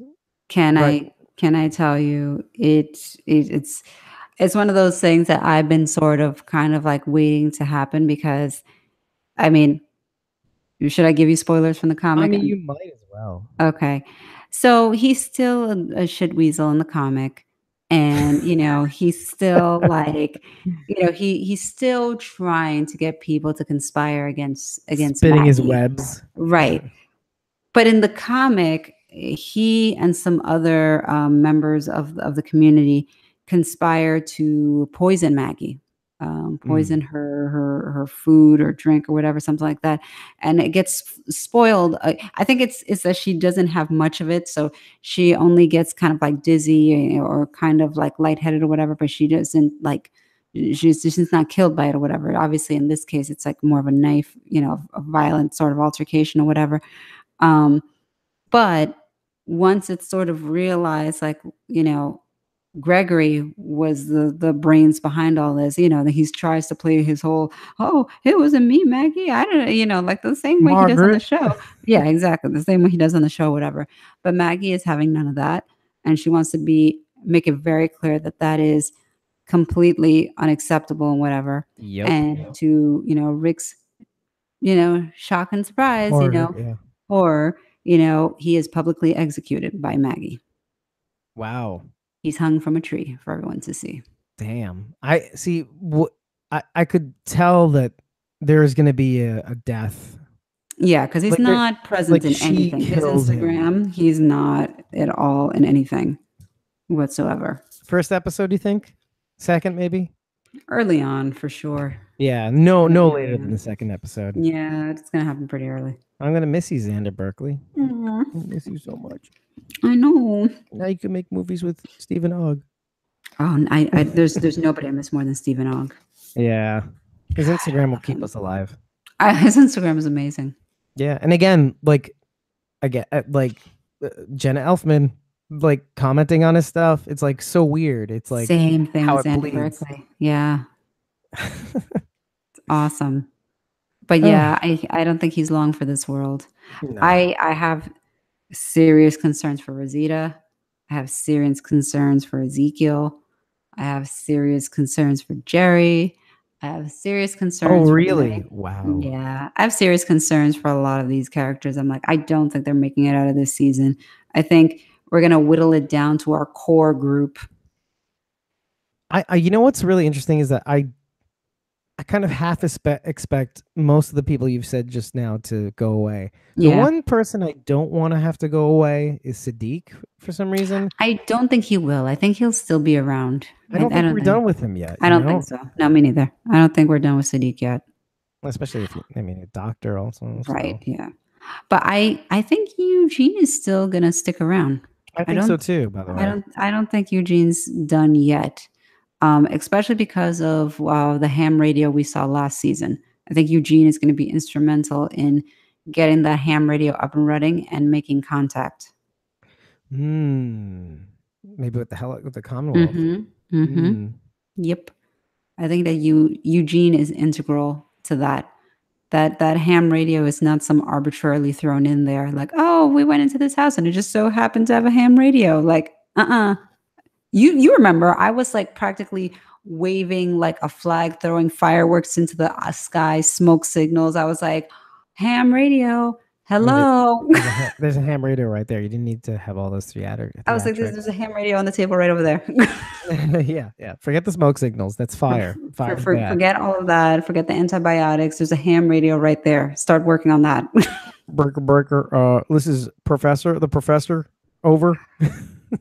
Yes, Eugene is going to be instrumental in Sorry, that the thing. doctor. I messed Dr. that up. Eugene Porter. So, What would his call sign be? Mullet. Doctor Mullet. oh my God.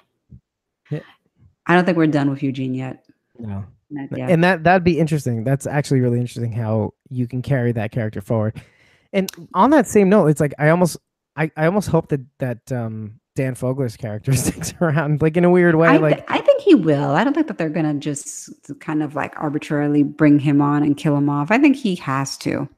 I think so.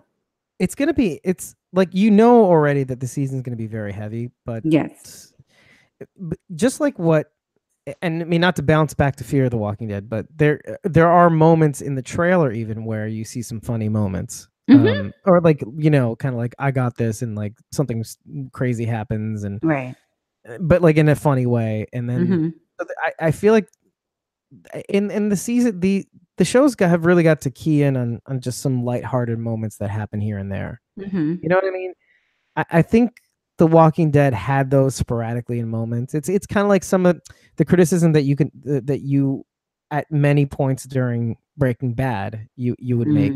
Mm-hmm. It's you see, I mean, especially in the beginning, there's a lot of lighthearted, kind of light-footed moments, Uh-huh. and then later on, it got really, really, really heavy, Mm-hmm. and then they brought back some of those things Mm-hmm. in the last season, Mm-hmm. and I think that they need more of that. I mean, with Mo Collins coming into Fear of the Walking Dead, some of the characters that Dan Yeah, yeah. Fogler and everything. So Yeah. I think there's moments for that.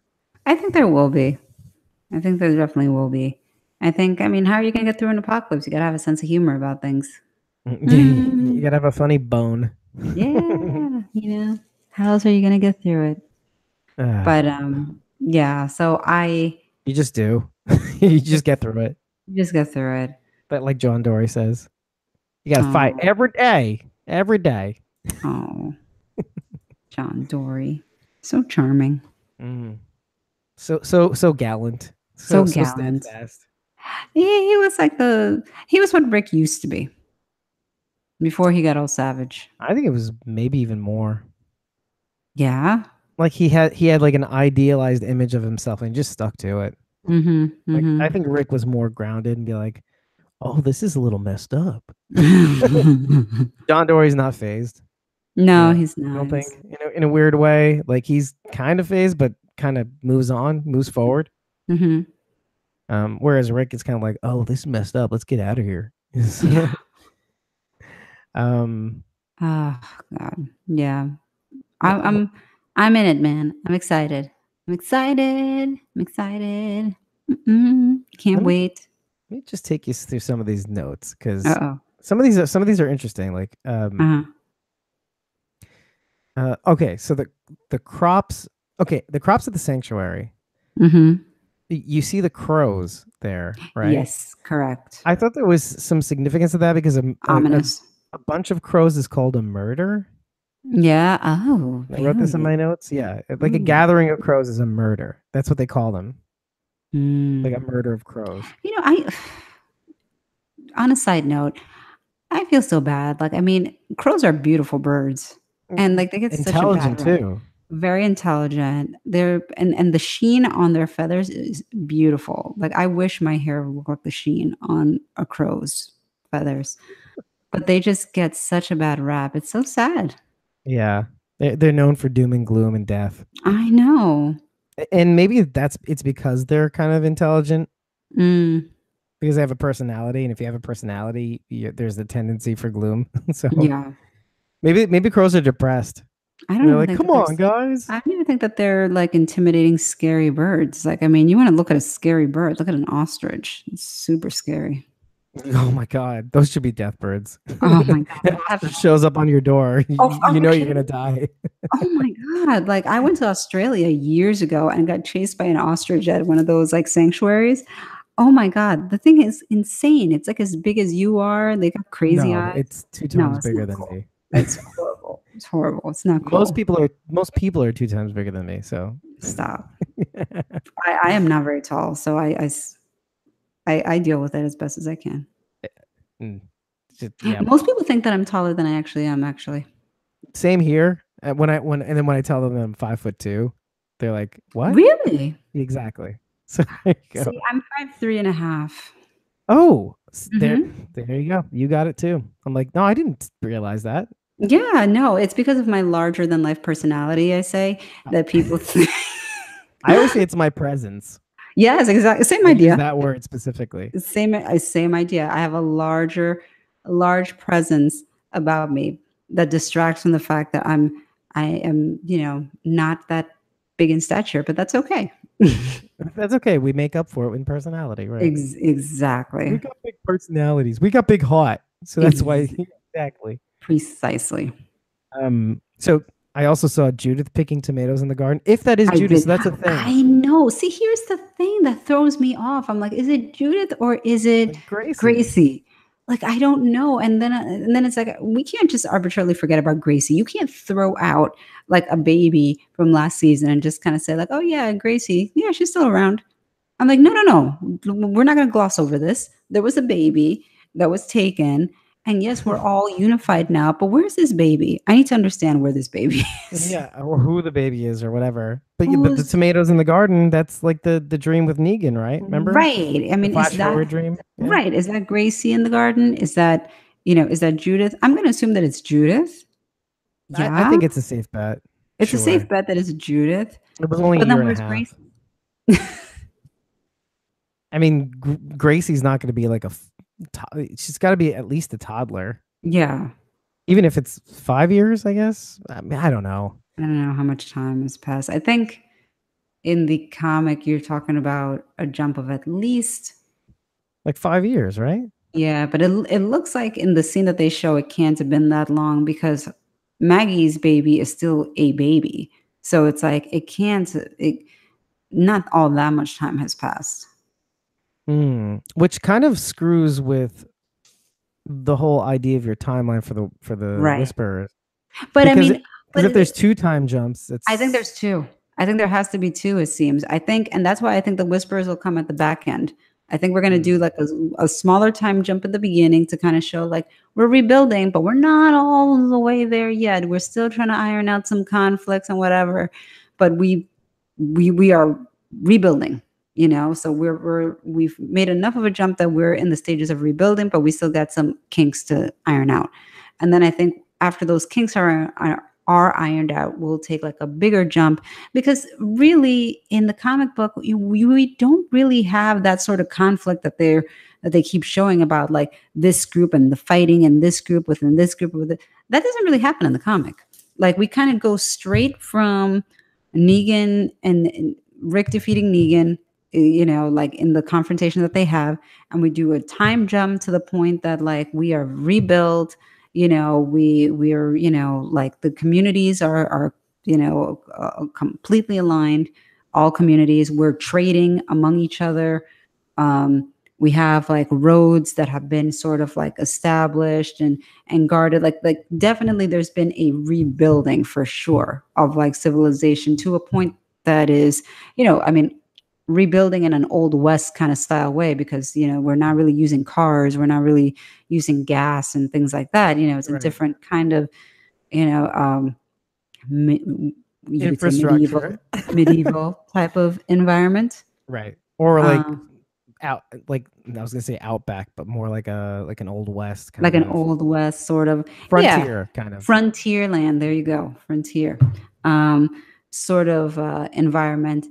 But we don't really have, so that's why I feel like we're going to end up doing two time jumps. We're going to do one in the more immediate future, and then one a bigger time jump where we're going a little further into the future. Right. And that's when, you know, we finally cross paths with Alpha and the Whispers. Right. And I think that might be how they handle it. And two things about that is one, I don't think, my feeling is what they're going to be doing is instead of that, instead of ironing out the things, I think they're going to increase. I think the because it feels like that at first the saviors are thankful for Rick and all that Right. stuff. From what the Comic-Con trailer shows, you know, because it can't be that they're thankful for Rick at the end of the conflict and after everything's Right. smoothed out. Just my feeling alone. Hmm. What I think is going to happen is things are going to descend. I'm thinking Hmm. more like Lord of the Flies kind of thing, Such a where scary series. yeah, exactly. Like their divisions, like things are going to break down. They're going to break down quickly, and Hmm. people are going to start choosing sides. Hmm. And I don't think it's going to be that way. And not only that, it's going to descend to a point where we're not sure what happens, but we know that there's going to be division lines, at least two division lines or something, maybe Hmm. between communities, but maybe between factions within communities. Hmm. And then they're going to time jump to a point at which um it's the aftermath of that, and then Mm. they introduce the whisperers to kind of bring people together, maybe Mm. in the Mhm. aftermath of like this civil war kind of thing that's going on Right, three right. fronts or maybe Mhm. more, who knows. Mhm. So and then the conflict with the whisperers against, you know, between like the healing of the Commonwealth maybe at the beginning, and then like, oh, you guys fixed your things, you know, after the time jump, and then the whisperers come in to kind of further unite them. Mhm. That's my thought. But Could the see that. second thing that I'm thinking is that if they are going to be more united near the end of it, or if they are going to have division, Mhm. and there is going to be another time jump, Mhm.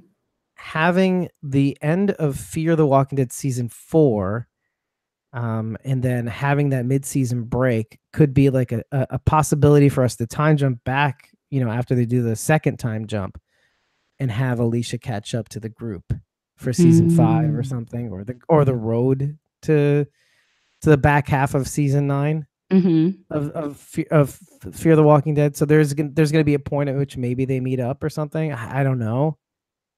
So Gosh. it's an interesting opportunity to get them to kind of, because if they are going to be doing time jumps, what's going to happen to Fear? Is Fear going to Yeah. do a time jump? Is it going to be Yeah. stuck in its own world? Are there going to be things that they drop in Fear during the break that will end up showing up in The Walking Dead because it's the future? I mean, and if the Whisperers do show up 5 years in the future, Fear the Walking Dead may have something to do with that, Mm-hmm. right? I So mean, it could. we could be planting seeds in fear that show up in the time jump in the second half of their season 9. It's like mind-boggling. It's like on an Inception level, you know? Right. Because there's no doubt in our minds. I mean, you and me, I think we're on the same page that they're going to have to reconcile at some point. For sure. Right. Yeah. Or like crossover in a like, even more significant way than a character jumping ship and Right. one to No, another. right. More than just that. A prisoner swap. Essentially. I mean, yeah, I guess I guess so. I mean, according to Andrew Lincoln, yeah, it's like I was in prison. No, I'm kidding. I was in a 10-year sentence away from my kids. What kind of life is this? I'm kidding. But It's he is coming back, so there you go. there you go. That's official. He's coming back. The one thing that people aren't talking about is the fact that he's coming back. Who, Rick? I think so. It's one thing to go away, but it's another thing to come back. I think a lot of people do feel like he's coming back. I've spoken to different people and they do feel it's like, yes, he's going to come back. I I mean, think he's going to come back. maybe now, but the feeling that I got from all this was that people were more pissed off that he was going and like it being the show's fault or something like that than really talking about the positive, because I think they haven't made it through the looking glass. Like they're still focused on the fact that he's leaving and like I don't want to watch the show anymore, or various dumb reactions. Right. But those of us who are through the looking glass, even us, like we're not, you know what I mean? We're not thinking of like if he is going to come back, or first of all, if he's coming back, and then how. Right. I mean, I'm there, but I haven't seen many like-minded No, I ideas that know. have come on that front. No, I don't think a lot of people are thinking about that. But I think because I think a lot of people are just kind of like in the shock phase that this is going to happen and just sort of like not sure of like how this is going to happen. How is it going? They're just so fixated on how is this going to happen? How is this going to go down? You know, more than anything else. Right. Right. And we're already kind of talking about how he's coming back. Right. We're already So, past that.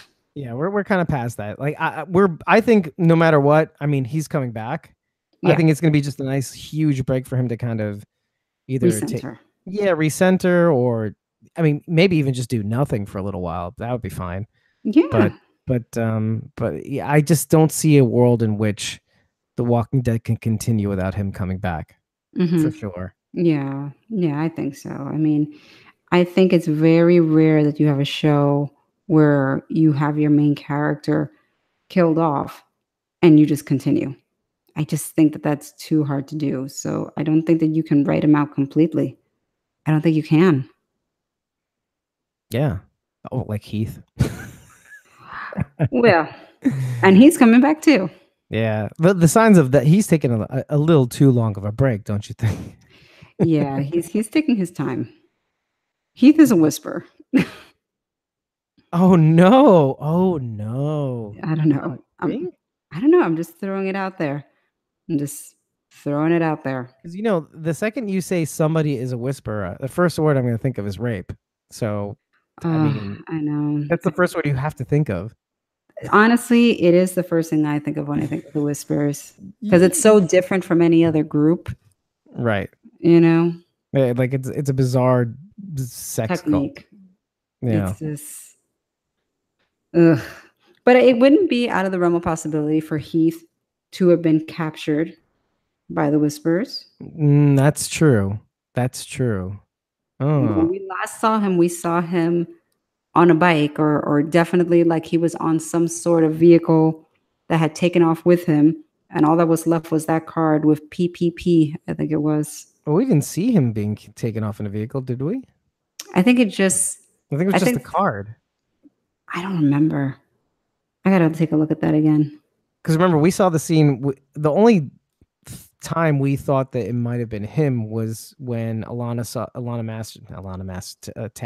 Mm-hmm. Tara saw the back of what he thought was Heath's head, and it was really a walker, and it Right. wasn't him at all. But then other than that, she turns around and sees it was like a note on a windshield, right?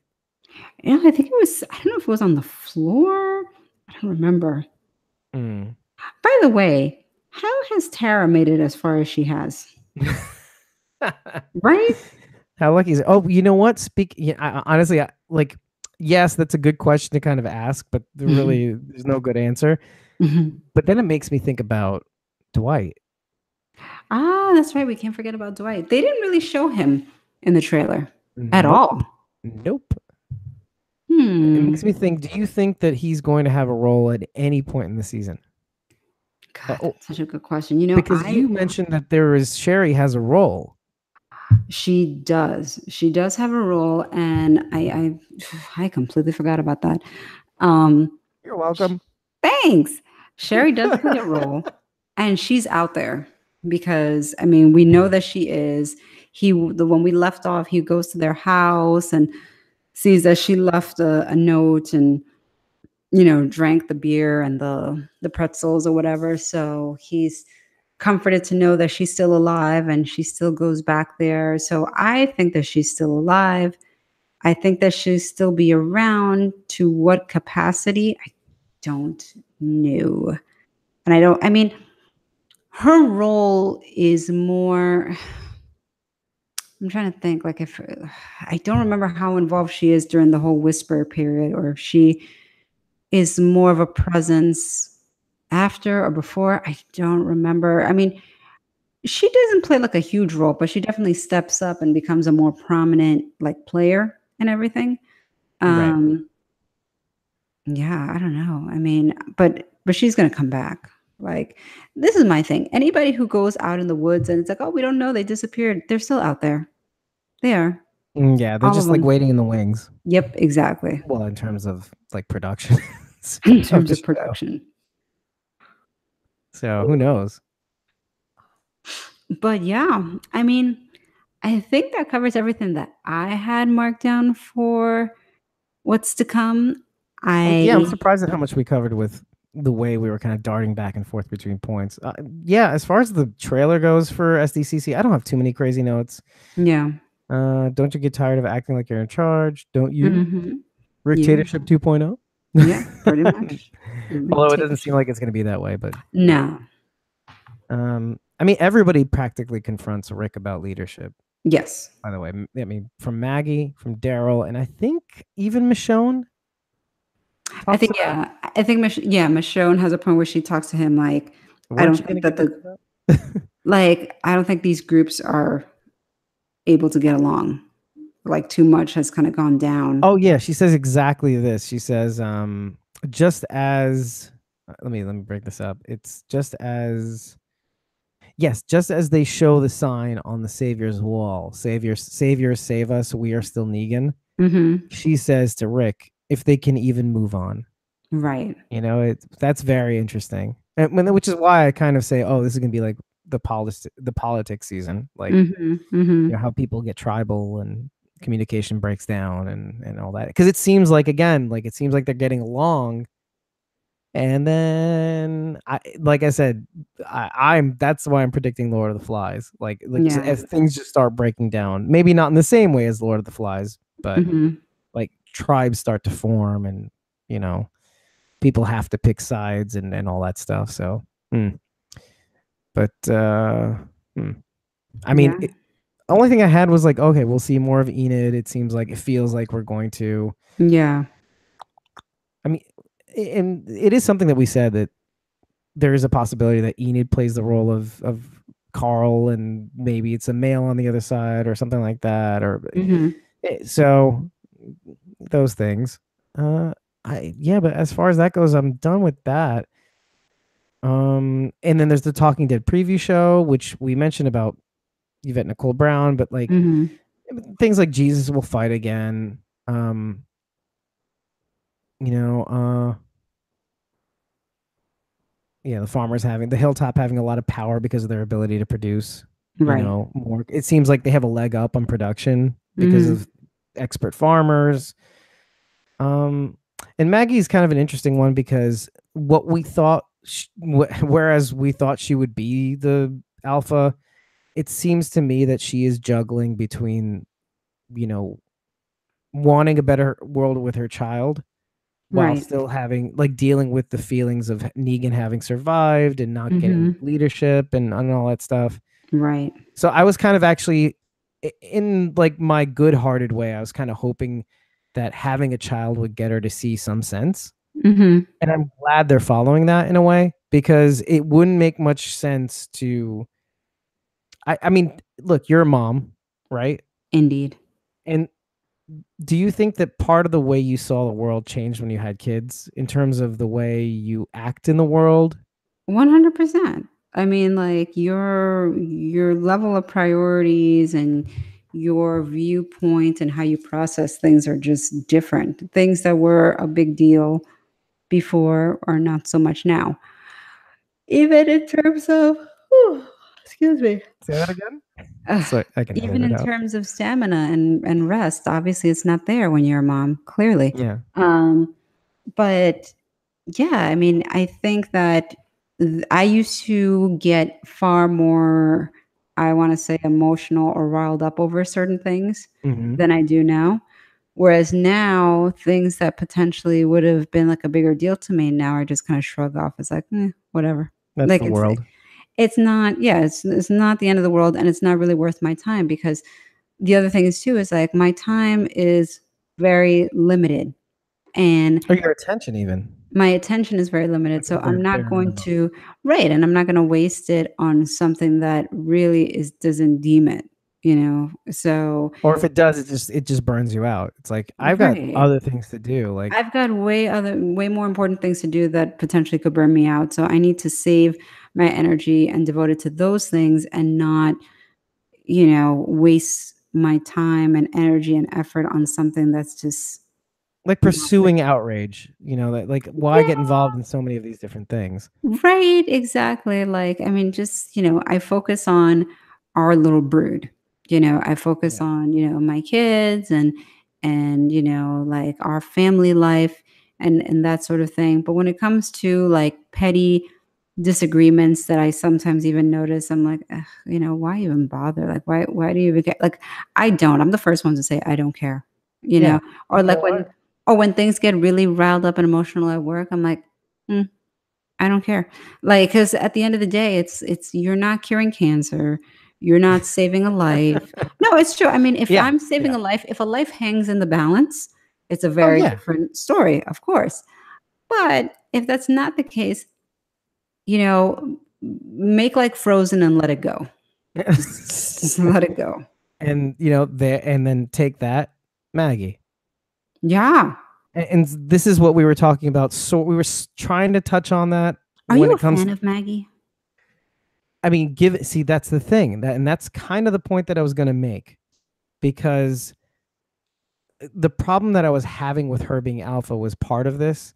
Like, Mhm. how does anybody justify making her alpha when she does end up having a kid? And we know that she's going to have this kid. Right. Right, right. And I think I tried to kind of touch on that in that episode, and then we just kind Mhm. of got wrapped up in the excitement of season 9. But I'm glad this is happening the way it is because it and me discussing it with you on your level, on your personal level, because it's much more convincing to me that something inside her changes to where her priority of trying to either like overthrow Rick or being outraged over Negan surviving, Mhm. something in her has to deprioritize this intent. And Yes. I mean, not something, the thing, the kid. Right. So that now I can be a better fan of Maggie. And in fact, the whole idea of the power struggle, not the power struggle per se, but like more of like, okay, look, you promised me leadership positions, but what it seems to me, and this is another point that I make in my notes, is that what it seems to me is that Rick kind of takes more of a federalist approach to leading, so Mhm. like single figurehead almost, and then breaking it down in tiers, kind of like Negan, right? Top Mhm. heavy.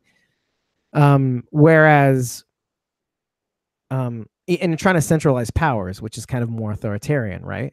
And I Mhm. don't think he means it for to be authoritarian. And maybe the scenes in the cell between he and Negan, maybe they're both rubbing off on each other. Mhm. Mhm. Maybe Rick telling him all the nice things and all the cooperation that they're having is one way, but then Negan whispering in Rick's ear, basically saying, I'll believe it when I see it. The way I ran things, things ran more efficiently, and blah blah blah. And I think maybe Rick maybe takes some of that to heart, saying Mhm. we got to show them, and even Michonne trying to say there's got to be punishment and blah blah blah.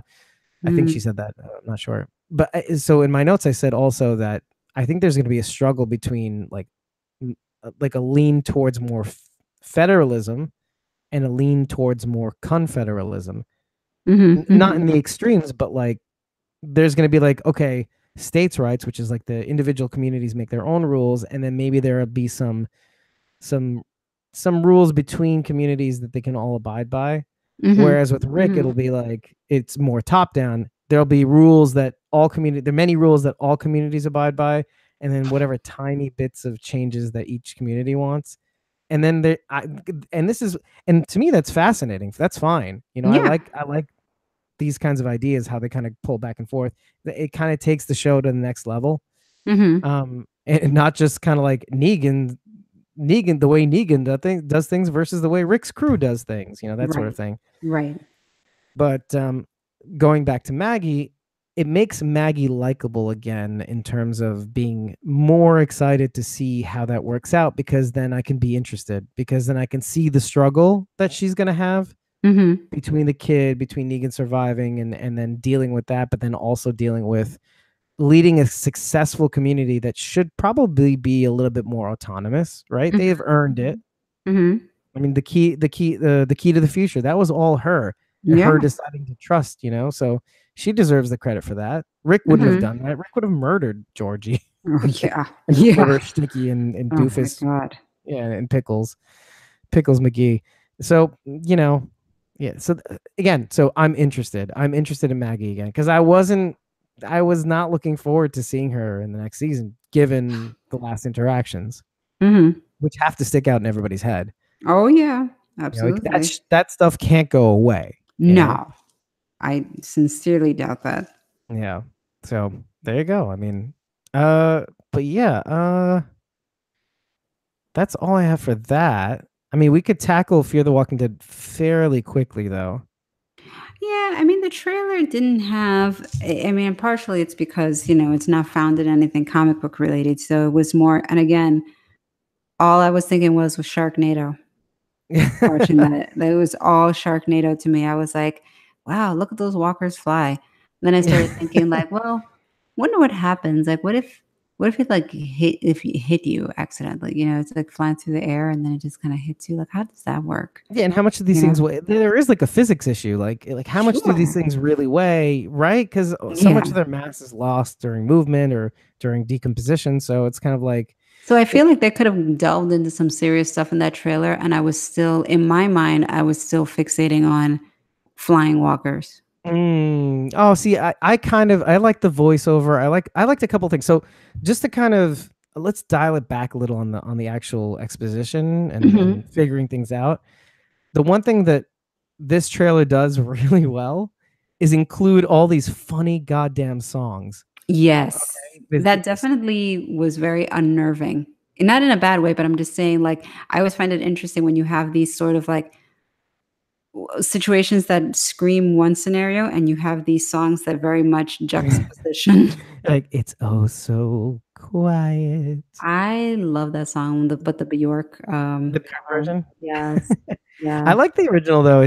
They kind of like flesh it out a little bit. It's the original. Like, oh, it's actually this one's not the original. Mhm. By the way, this is kind of like an in between that and Björk. Oh, So okay. yeah, but so there's that, and then there's Etta James's version of Stormy Weather. Yes. So that's how hilarious is that? Between that and Take Me to the River, Al Green, Yes. which by the way, if you go to like tune, what's it called? A tune site, whatever it to find out what songs play in the shows, they Yes. list the Billy Bass version. It is not the Billy Bass version. They replaced the Bass version with the Al Green version. So look it up. Ah, fascinating. Yeah, they're all wrong. They're all totally wrong. All And wrong. so just so you know, if you look for sure. But yeah, I love the titles of these songs. But it also kind of brings me to a little bit of the season 9 trailer for The Walking Dead, because the Mhm. music they use in that intro, I mean, I am definitely going to be using in the background. I mean, not to blow my spot, but that is definitely going into this show. Yeah, So you've already heard it there by you the go. time we release it later. So there you go. There you have Uh, it. And I've got a little bit of surprise. So for you, because by the time we edit this show, Mhm. it will have played at the beginning of the top of the show. But um, there's this guy called Gentle George, Okay. one word, and he Mhm. makes the synth remake of the Walking Dead Oh, theme. really? Yeah, so that will have already played at the beginning if we are doing the editing later on, and, Ooh. and editing the show for posterity later on. So you're gonna listen to that, you'd be like, "Damn, this is pretty cool." Wow. And not only that, I got permission from him. Yeah, Really? I reached out to him and he said, "Yeah, totally, you could use it, and like you'll hear it in the finished version of this episode." So that's gonna be kind of cool. Wow, that's exciting. Yeah, yeah. So I'm working on it. I'm working on the music. By the time you hear this in the pod in like iTunes or Google Play Music or whatever, or SoundCloud, you will have already heard it. But there you go. Hustling all the time. Yeah, but there are some key things in the trailer that are worth paying attention to. Mhm. And so behind the scenes, Andrew Chambliss is saying the core of this season is really going to be like, you would think that after that campfire scene, they're eating noodles and stuff like that, that the group just moves on, but they're going to be making it clear that the group has a hard time moving forward, which I think is very interesting. It definitely does break away from what we would normally see in a show where Mhm. you feel like things have resolved or they've made it through and now they can relax. They don't. And they're like, there's basically guilt, there's blame, Mhm. and then people are just kind of like purposeless, because I mean, you figure out that like along the way, like when they're finally through and things are over, oh, we lost people, Right. and now we have to deal with that. Like with Luciana losing Nick, she hasn't had time to grieve for Nick. Of course she's upset in the moment, but she can't. Yeah, and then they're on this path of vengeance, and that path of vengeance ended suddenly. So it's kind of like they're not letting it go. A la Frozen, they're not going to let it go in their own different ways. And I think also, by the way, the bog thing has not Mhm. been brought up for Maggie Mm. Grace by Althea. Mm, mhm, Remember those mhm. tapes? Those Yeah. are definitely going to be Oh, coming for up. sure. They Absolutely. haven't come up yet. Yeah, I agree. There's that whole thing that we know of. Mhm, And mhm. with Mo Collins coming on the show, and it looks like a couple of other characters coming on. One of whom seems to be one of the guys that are coming on seems to be in trouble really early on. Mhm. The dude with the beard, who we friended on Instagram, but whatever. Yeah. So, yeah, I mean, Mo Collins having that comic relief slightly. We did see some of that in the trailer, so I'm kind of looking forward to that, because I think the show does need more lighthearted moments still.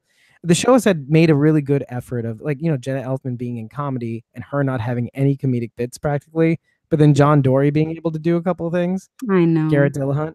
Mhm. So that's really great. But then Mo Collins coming on the show, and Mo Collins and Jenna Elfman are pretty good friends, and it's going to be kind of interesting seeing Jenna Elfman being like this deadpan person, and then Mo Collins kind of being like, "Meh," like Yeah. having that comedic character to play off of that. Mhm. I mean, so many of the guys on this show have comedic backgrounds too, so it's Right. kind of interesting. So yeah, I mean, they're also, I mean, part of all of that is the search for what a home might resemble too. Sure. So with all their personal dramas, they're all kind of figuring out, how do we live? Mhm. Do we even want to live with each other? Mhm. So I think that's pretty interesting. I think when the first half of Fear the Walking Dead came to a close, didn't it feel like a part of you was kind of like, where do they go from here? Right. Right? Like, where can this go? Yeah. Like, there's no threads left to follow. Mhm. And so we're kind of walking into this thing with just a trailer. Yeah. Doesn't that make you Absolutely. kind of a little uncomfortable? Yeah. I I mean, do. I mean, Yeah. I mean, and you not having the comic to back it up, No, that's got to be exactly. something too, Right. It's like, I don't know where the hell this is going. right? Discomfort. Discomfort. Yeah. Whereas even in The Walking Dead, okay, let's say you didn't even read the comic, there are things left over. Heath, Dwight, the last scene with Maggie and Daryl, and the Oof, idea of unnerving. a time jump, Shane Walsh coming on board. So your mind can go places. Hmm. But when you really don't have anything to go on with Fear the Walking Dead, like really nothing Yeah. except for the bog tapes for Althea, nothing. There's Yeah. nothing. Yeah. So in a way, it's discomforting, but in another way, let's just do this. You and me agree on one thing. They Uh-huh. gave us a pretty damn good first half, right? Yeah. Okay. Absolutely. So let's remember that going into the second half. Because I know when you look at the trailer, it's kind of ridiculous in a Hmm. way. Hmm. Walkers in the wind. Walkers in the wind. I'm Yes. singing in the whoa. That's what they That should have sort been of playing. thing. Singing in the rain. That's what That's they what they should have done. miss. That's what they Actually, should maybe have they'll done. put that in this episode. Ah, there you go. I'll just I'll just keep finding songs about rain and wind. Here Comes the Rain Again by the Eurythmics. Just saying. Like, oh, instrumental philharmonic version. There you go. Yeah, sure. I'm only happy when it rains. Synth pop version. There's we can keep on going. Oh, Weird Al. Let's find a Weird Al version of something involving rain. Oh my god. Forgot about Weird Al. Another one, what Rides was the another one? bus. Another one rides the bus, yeah. That was jarring. Or maybe Dare to Be Stupid. We were like, Never mind. I don't know. no, I mean, in my mind, I was like, this is just Kirkman fucking with everyone because he's a Weird Al fan Oh secretly. yeah. Hey, what if that does show up in season 9 though? Somehow, like I know. they'll play like a fake out of what the future sort of is, but is not at all. But they'll still have the song. It's like, of all things in the apocalypse, Weird Al survives. Yeah, with the Weird Al song survives and makes it through. Carl doesn't. Oh, Shoot. sad. No Al festival. Mm-mm. No, Happening. not happening. But Weird Al, that's timeless. Oh. Timeless. So here's the other thing. Along with the hurricane comes the flood, right? So you have this Yes. hurricane, there's damage, blah. People get scattered. People are apart. It seems like, right? Hmm. But then afterwards, you have all this water everywhere. So now you have two hazards. You have Yes. walkers that are gonna be in the water, right? And airborne. And I'm sorry, I keep going back to incoming. that. Well, I mean afterwards. Afterwards. Right. Well, maybe in Okay. trees, right? They'll just In fall on trees, it's you. falling trees, yeah. But then you have the gators, it seems like all these animals that will come Yeah. in from the swamps, the bayous, the Well, that was the big concern in Texas when they had the floods. oh god, That was the bigger concern was all all the the life wildlife. in the waters. And I mean wild. Oh yeah, yeah. Yeah. So I mean it's a genuine concern when you don't have all the technology, no Hmm. sonar, whatever. Yeah. Well, I Wild mean, times. um oh yeah. So what did you think about the narration? Was that Mo Collins's voice? I wasn't quite sure because then there was the other older looking hobo looking person who was also there. No, because I don't know what to make of her. So I'm like, so because she had said something to, I guess, Morgan, or I forget who it Hmm. was. Oh, you be careful. Yeah, it was Morgan. Hmm. You be extra careful. I said was the woman in the background that was narrating throughout the Hmm.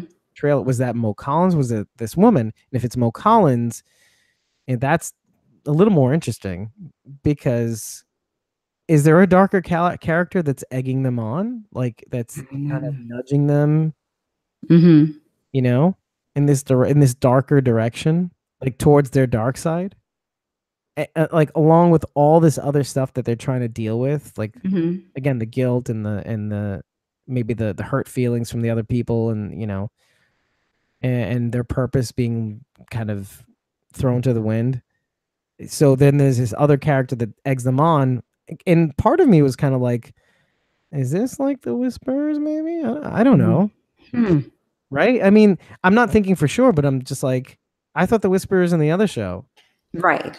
you know. No. But that's really it. I mean, like John Dory being John Dory, ever steadfast, trying to rally the troops. I mean, that As always. he doesn't really crack at all. Mm, That's really well. That's really all I got. I mean, we really managed to get through everything. I think we really did. I mean, the only other thing I could mention is like, yeah, I mean, I've got all this lovely music to include in the episode later on. Exciting. So far, So so, far. yeah. So I don't know what else you got. What do you got in the chamber? I think that's everything on my list. I'm just very excited to finally get back into Walker season, basically. Get Our into it. our podcast groove again. Podcast groove again. Getting into it again. Yeah, I I'm agree. excited. I agree. I mean, I think this was a good way of, and kind of a radical way to kind of get back into things. Mhm. Doing a live stream when we have never done a live stream before. I know.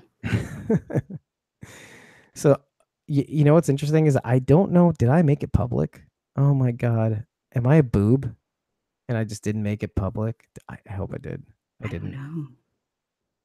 Let's make it public now. I did make it unlisted, so I'm making it public now. Let's publish this shit. Perfect.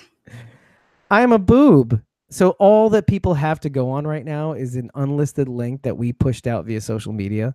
And like, watch what's gonna happen. We make it public, and then people are gonna come on and be like, "Oh, it just ended." So yeah, there you go. There you have it. Just our luck. It's a learning process. Yeah. So how about this? With that, everybody, I think we could call it a night. I think so. Looking So forward to the new season. yes, looking forward to the new season. Now we kind of, I mean, I think they're gonna come out with more teasers. I hope. I think And so. We'll get so more little pieces. probably in the next month, probably like September, let's say, or late September, leading up. Mhm.